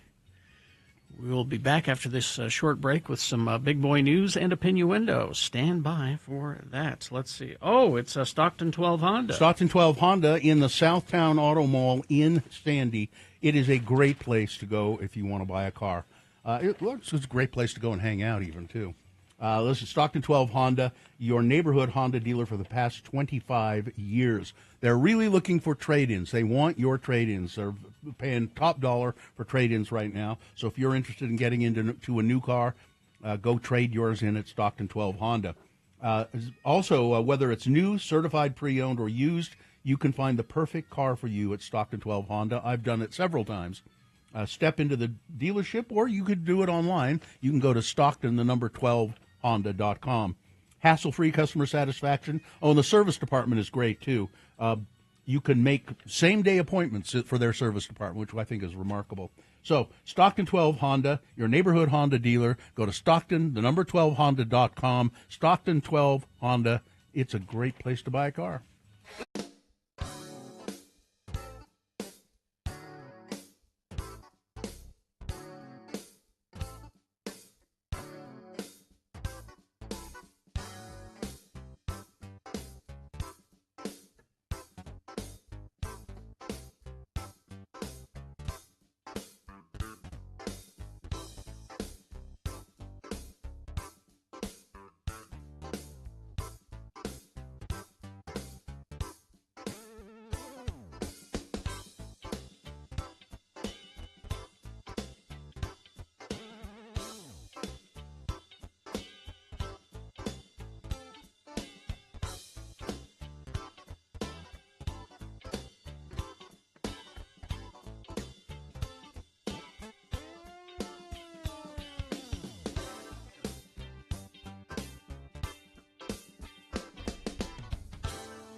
Maddies. All right, so we got a lot of fine people helping us out with our Mother's Day contest, including the Maddies. Oh, hello. Are you there? Hello. Yes, how are you? We're fine. Which Maddie is which? You can't really tell, but one of us has dark hair and one of us has blonde hair. Oh, now That's I all can, you need. Sometimes we just act like each other because it's a lot easier. I can see that. It's the Maddies from Alpine Plastic Surgery, and I was just telling everybody, the Maddies, I got my boobs at Alpine. Oh gosh, it's been like 22 years ago. Well, Maddie, do they and have they're to? still going strong. Maddie, do they have to be replaced every 10 years? That's what some people think. No, they don't. The implant manufacturers warranty the implants for about 10 years, but Dr. Barnett says that if, you like how they look, you like how they feel, if it's not broke, don't fix it. If Randall says it, I believe it. Yep. What are the most popular types of plastic surgery that you would offer, and maybe as a Mother's Day gift? Oh, definitely like a breast augmentation, breast reaugmentation. We do a lot of breast reductions. He actually does a lot of different surgeries like, liposuction, there's facelifts, brow lifts. Honestly, you can just tailor it to whatever you like. And he is an artist. He really is.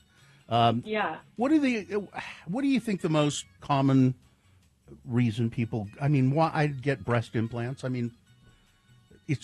Why do they do it?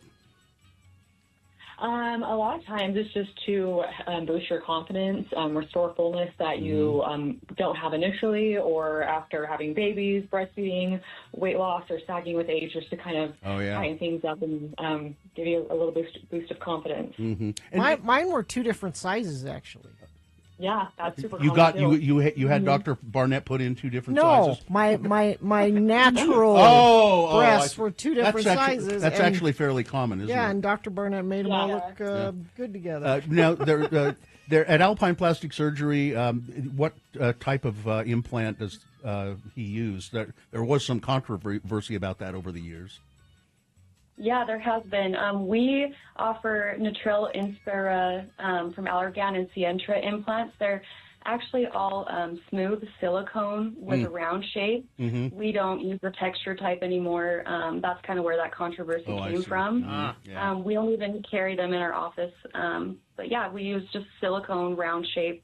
And you can definitely tailor it to whatever the person wants and what they feel they need. It's Alpine Plastic Surgery. Part of our Mother's Day giveaway. Thanks to you guys for doing that. Yeah, you could get your mom a gift certificate and let her because ultimately, to answer your question, Bill, about why you should get plastic surgery, it should just be, the only consideration should be the woman herself. Or the men. They do stuff for men there too, but the woman, what does she want? Yeah, Dr. Barnett's done a little work on me here and there, as a matter of fact. All right. Thanks for being with us. How can people get in touch with you? The best way? What's the best way? Give us a call at 801-689-3500, and we're located in Ogden, Utah. Okay. All right. Thanks, you guys. Thanks, Maddie, and thank you too, Maddie. Thanks to the Maddie. Goodbye. Yeah. Bye-bye. And, of course, today we're giving away a gift certificate for the big Mother's Day contest. And you can go to x96.com and you can enter to win the grand prize for the Mother's Day contest. It's everything you need to know is there. It's all there? Yeah. Mm-hmm. All right. Okay. Big Boy News brought to you by Waterproof your home with Baseco, because water can make its way through your foundation in many different ways. Baseco specializes in a variety of permanent foundation waterproofing solutions tailored to your unique issue. From sump pumps all the way to major repairs, crack settling foundations, each solution backed by a guarantee. Schedule a free assessment today at baseco.net. Donald Trump and Richard Grenell have a problem. Most theater artists despise them. CNN reports that around a dozen members of the touring cast of Les Mis will not perform on their opening night at Kennedy Center, June 11th. Trump and his lackey Grenell are shocked. I think Grenell is who he's put in as temporary director of the Kennedy Center. Trump has made huge cuts to the National Endowment for the Arts, to theater programs, to programs that serve gay and minority communities. The June 11th opening was planned for a big night for Trump, a fundraiser for his ideas and a tribute to him. The Les Mis cast said, though, no. We're not going to do it. We don't want to do it. Good for them. Ironically, Les Mis is about resisting That's what I was tyranny. gonna say. And Trump can play, maybe Trump could play Javert, and he'd be perfect for it. Grinnell. If they say it's his favorite play, I don't think he knows doesn't- what it's about. No, he doesn't. Grinnell said, any performer who isn't professional enough to perform for patrons of all backgrounds, regardless of political affiliation, won't be welcomed. In fact, we think it would be important to out those vapid and intolerant artists to ensure producers know who they shouldn't hire.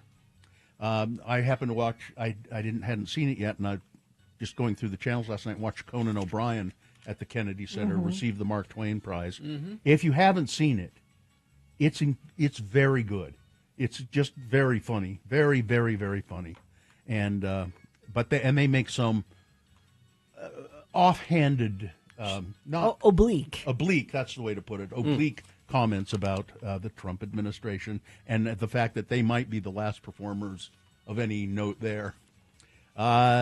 Recognition for the burgeoning medium of podcasting. The Golden Globes on Wednesday said they will introduce a best podcast category beginning in 2026.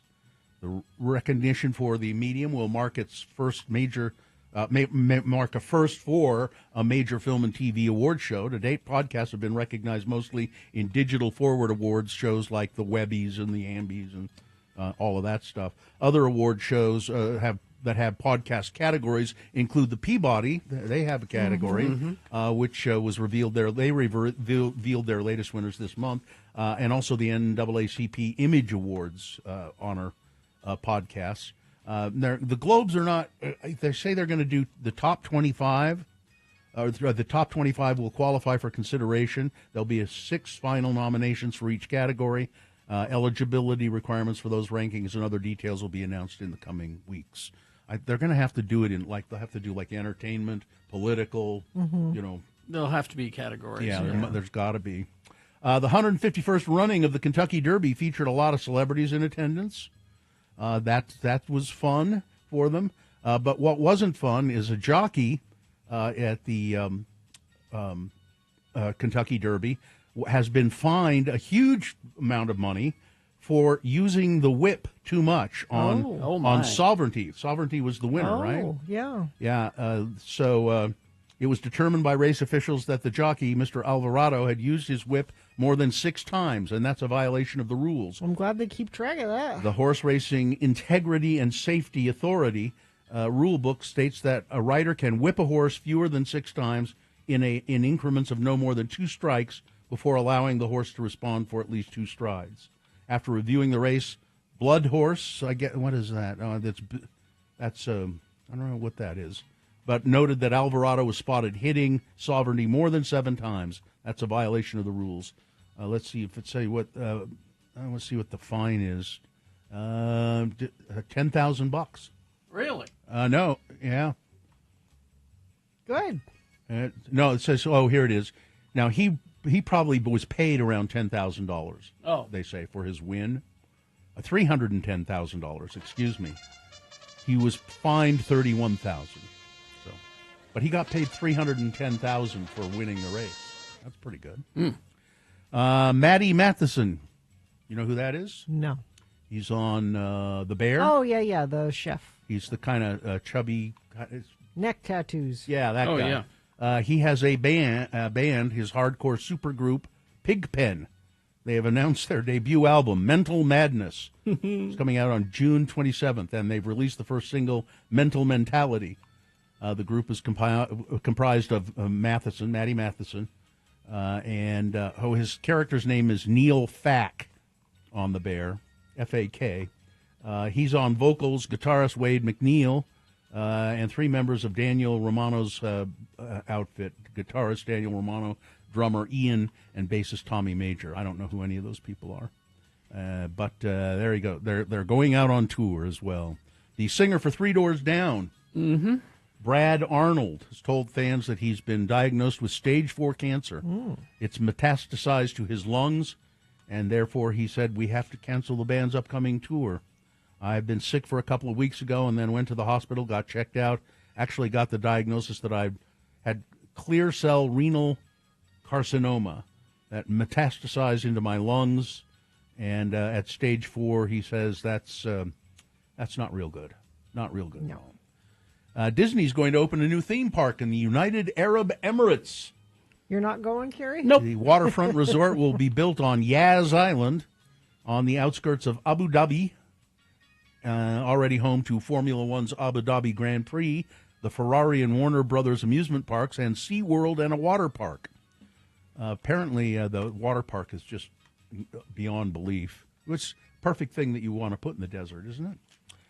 Disney and Miral, the Abu Dhabi developer overseeing the project, hope to capitalize on the 120 million airline passengers that travel through Abu Dhabi and Dubai each year. Modern Family's Ariel Winter. Oh, yes.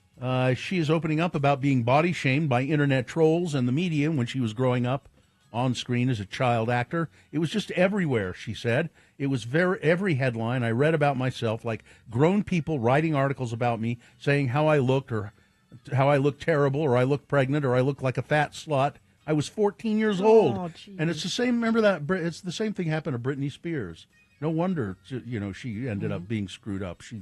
She was, just 15 years old, Britney Spears, and people sexualizing her and talking about her. There she is now. There's Ariel Winter, a lovely woman. She played the book-smart middle child of the Dunphy family in the long-running sitcom. She said, I don't know if she's still acting. She's, don't know. It doesn't say. But it was a bad childhood. Let's see what else we have here. The Ozzy Osbourne says, I don't want to be a rock star anymore. You don't have to, Ozzy. I don't want to die. You give and you give. I don't want to die alone in a hotel room. You won't. I don't think you won't. No, that's not going to happen. All right. What? Weather? Okay, we're just warm and getting warmer, it seems. 64 right now. Going to get up to a high of 78 today. Overnight low 54. It's a good thing we had our air conditioners serviced recently, because we're going to be close to 80 by the end of the week. Or, I'm sorry, 90 by the end of the weekend. So warm and getting warmer. Thank you very much. Listen to Radio from Hell at Home when you first wake up. Just tell your smart speaker to...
X96. All right, 9:35.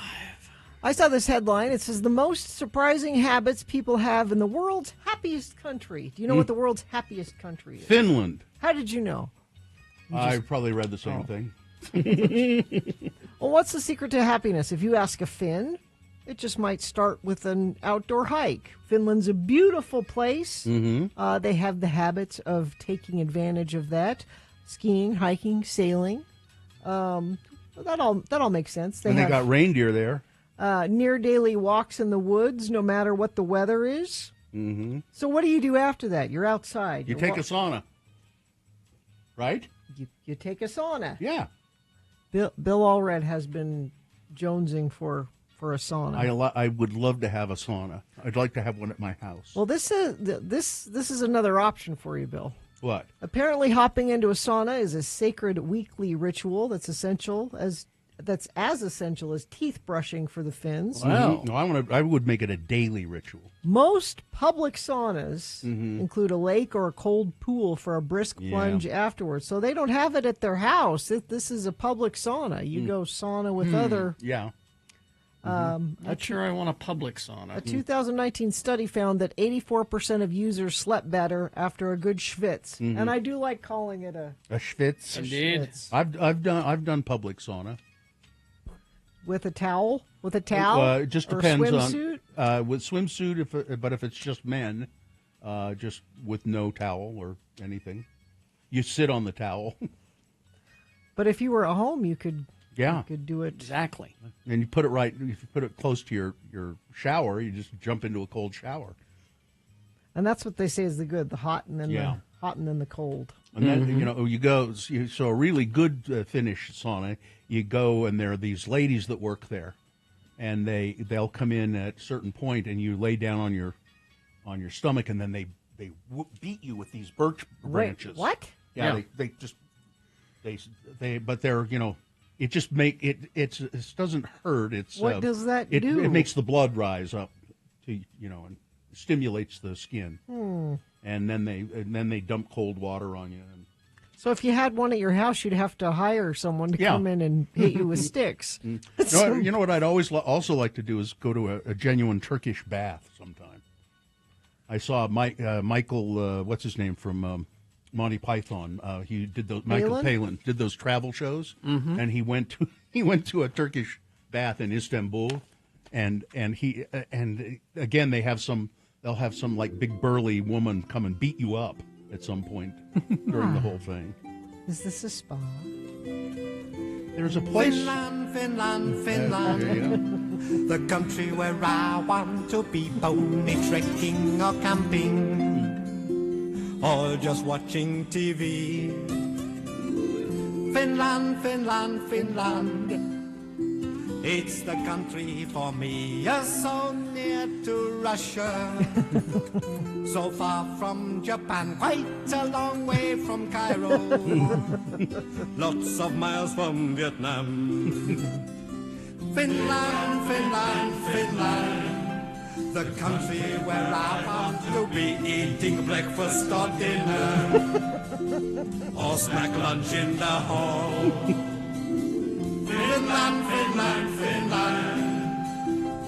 Finland has it all. You're so sadly neglected and often ignored, up or second to Belgium when going abroad. Finland. It's one of those places where I don't really know where it is. It's it's up there. It's up there. Finland. It's up by the North Pole. It's up there. This says during the cold months they rely on pickled foods. Bill, Yeah. you like pickled? I like foods, pickled don't food. you? Yeah. Mm-hmm. There's a sauna very close to us, Hot House Salt Lake. It's located on 153 Pierpont Avenue. I keep meaning to check it out. I've looked at their website. It looks really clean and nice, and it's open daily. And you can go and take a sauna. They have a cold plunge if you want that, and you can do it either private. You can do it privately or with somebody I think they don't do it like communally. Yeah. But I think I should go check it out. I think you should. Salt Lake. Go schwitz, Bill. I need a schwitz. I used to do it all the time when the Deseret Gym was in operation. Go there and, with all these old guys, man, they were, it was like, and they all looked pregnant. All these old pregnant men. What do you do? Stand? But they were, and they were interesting to talk to, though. And you'd sit in there and. Finland has it all. Oh, together, Finnophiles!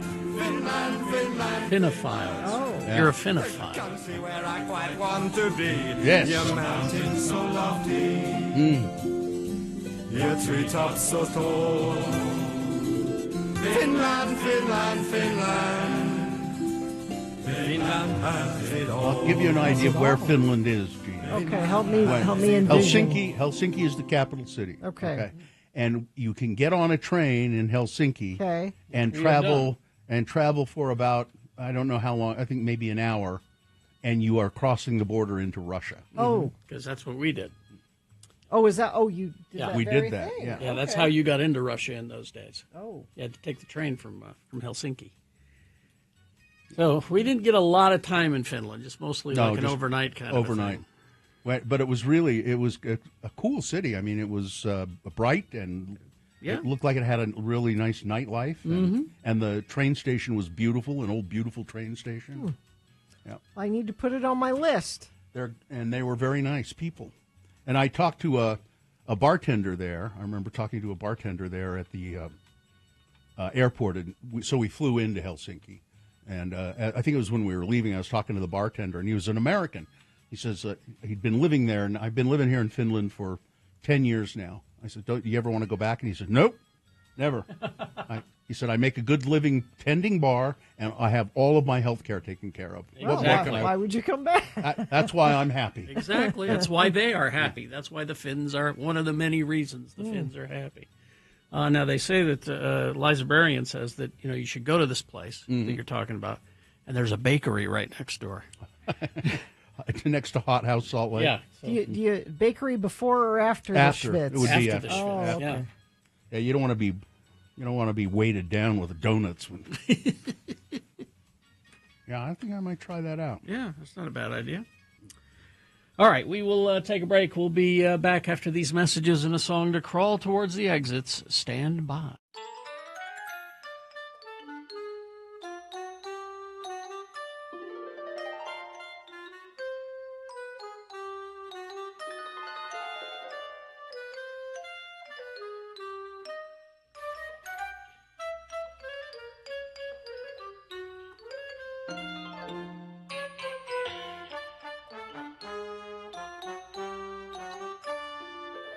So it's one of those, It's Radio from Hell with another list, because people love a good list. X96.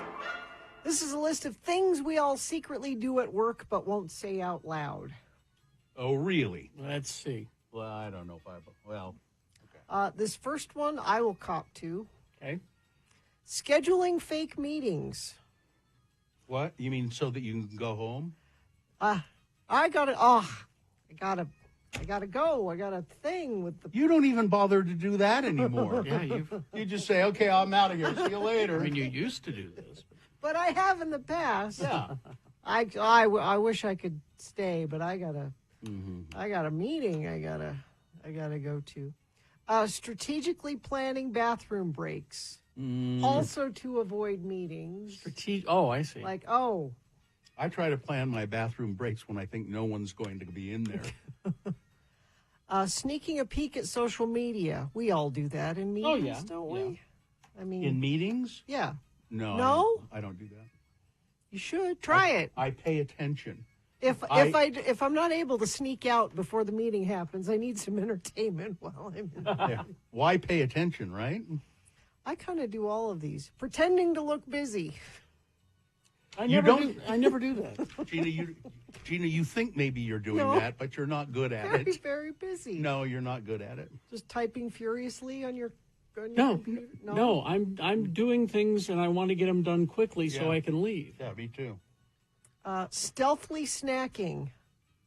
Well, we don't. We just snack. Just We snack. don't. We Yeah. don't still- Yeah, there's no But in stealth. some offices, it's like If I want a snack, I snack. you just snack. Let's see. Exaggerating accomplishments. We don't have to exaggerate them. Well, I certainly don't have to exaggerate anything. I have no accomplishments. Well, I can't make the meeting today. I'm going to Barron's graduation. The graduation is tomorrow, I believe. I think so. Oh, it's happening. Barron Trump's. Is it now? You sure? Oh, I've right seen now. video. Oh, and is he there? Yeah. Yeah. Okay. But then he's going to his fundraiser. Because he couldn't back out of it. Yeah. He didn't attend the other kids' graduations. Here's something I've started to learn how to do at work. I have earbuds. I put them in. So nobody bothers you? Yeah, well, people will still come and talk to me, but it just kind of drowns stuff out. And I listen to music or podcasts while I'm working. Now, this next one, I've lobbied for years for a napping closet here. But this says sneaking in a nap, like, putting your head down on your desk and closing your eyes. That's why the napping closet would be great. You could go in there and no one would have to see you. I don't do that. Nap. I don't put my head down on my desk and take a nap because I will inevitably wake up in a puddle of drool, and I don't want to do that. Now, this next one is a thing that must go. Sending after-hour email. Yes. There should be a rule that when the workday is done, the workday is done. Yeah. And you'll have to wait till tomorrow to send that email. Because it happens to all of us. We get it, and then we feel compelled to answer it and engage with it. I had yesterday, I'd been home for a while, went and picked my wife up from the hospital after surgery, and I went home, and she went to bed, and I was sitting there just going, okay, now I'm going to relax. 2 work-related phone calls, not even 2 work-related phone calls. And I like to get back at people by sending them a text and or email when I go to work at 4 a.m. and hope that the notifications are on their phone and it wakes them up. So that'll show you. Let's see, pretend phone calls. Now, when I am trying to sneak out to a meeting I don't really have, sometimes, and you don't want to talk to people on your way out, you hold your phone up to your head and you pretend to talk as you're walking to the elevator. And I think to myself, how does she do that? How does she walk and talk on the phone at the same time? Amazing. Blaming technology for mistakes. Oh, there's a lot of that. There's here. a lot of that happening around here. Well, but it's because there are many mistakes that are the result of technology. No, but there's certain people who rely on but I sent you an email too much that it's to the point where we're like, I never got the email. Or I never got the email. Yeah. When you really did get the email, but you didn't. You've used that one so much we don't believe you anymore. Faking illness to get out of work. Macy, you faked your way all the way to the hospital. That's how much you didn't want to come to work. No, you were really sick. Yeah, I don't do that. That's the list. That's it. Yeah. Okay. I don't do many of those. You don't do many of those. No. Yeah, I try to just knuckle down, get my stuff done, and then go home. Get out. Yeah. Get your work done and get the hell out. We hope you'd enjoyed another list with Radio from Hell on X96. Gina conquered that because she doesn't have any work to do, so she can leave. Yeah, I'm good. Yeah. Yeah. That's the easiest way. We don't have to knuckle. She doesn't have to knuckle down and try to get her work done Well, before she leaves. She has no work to do. Well, the sports I have to report on tomorrow hasn't happened yet. Are you? I gotta wait for the sport.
He didn't. That was really not a justification at all. It was there. That was just a, It was one that an aside. One that was placed in the thing here. Sure.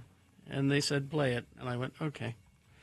Listen, tomorrow I will be at Young Subaru, 11 to 1 p.m. That's the grand opening of Young Subaru, 3730 Riverdale Road. There's a ribbon cutting, a grand opening celebration. Bring your dog. Take advantage of their mobile dog groomer service with free nail trims, free Daily Rise coffee, Travis Pastrana Subaru Rally Car. Check it out. There'll be live music and prizes from X96 and the pleasure of my company. Isn't that that should be enough? But they're adding all this other stuff I know. to it. That's because it isn't enough.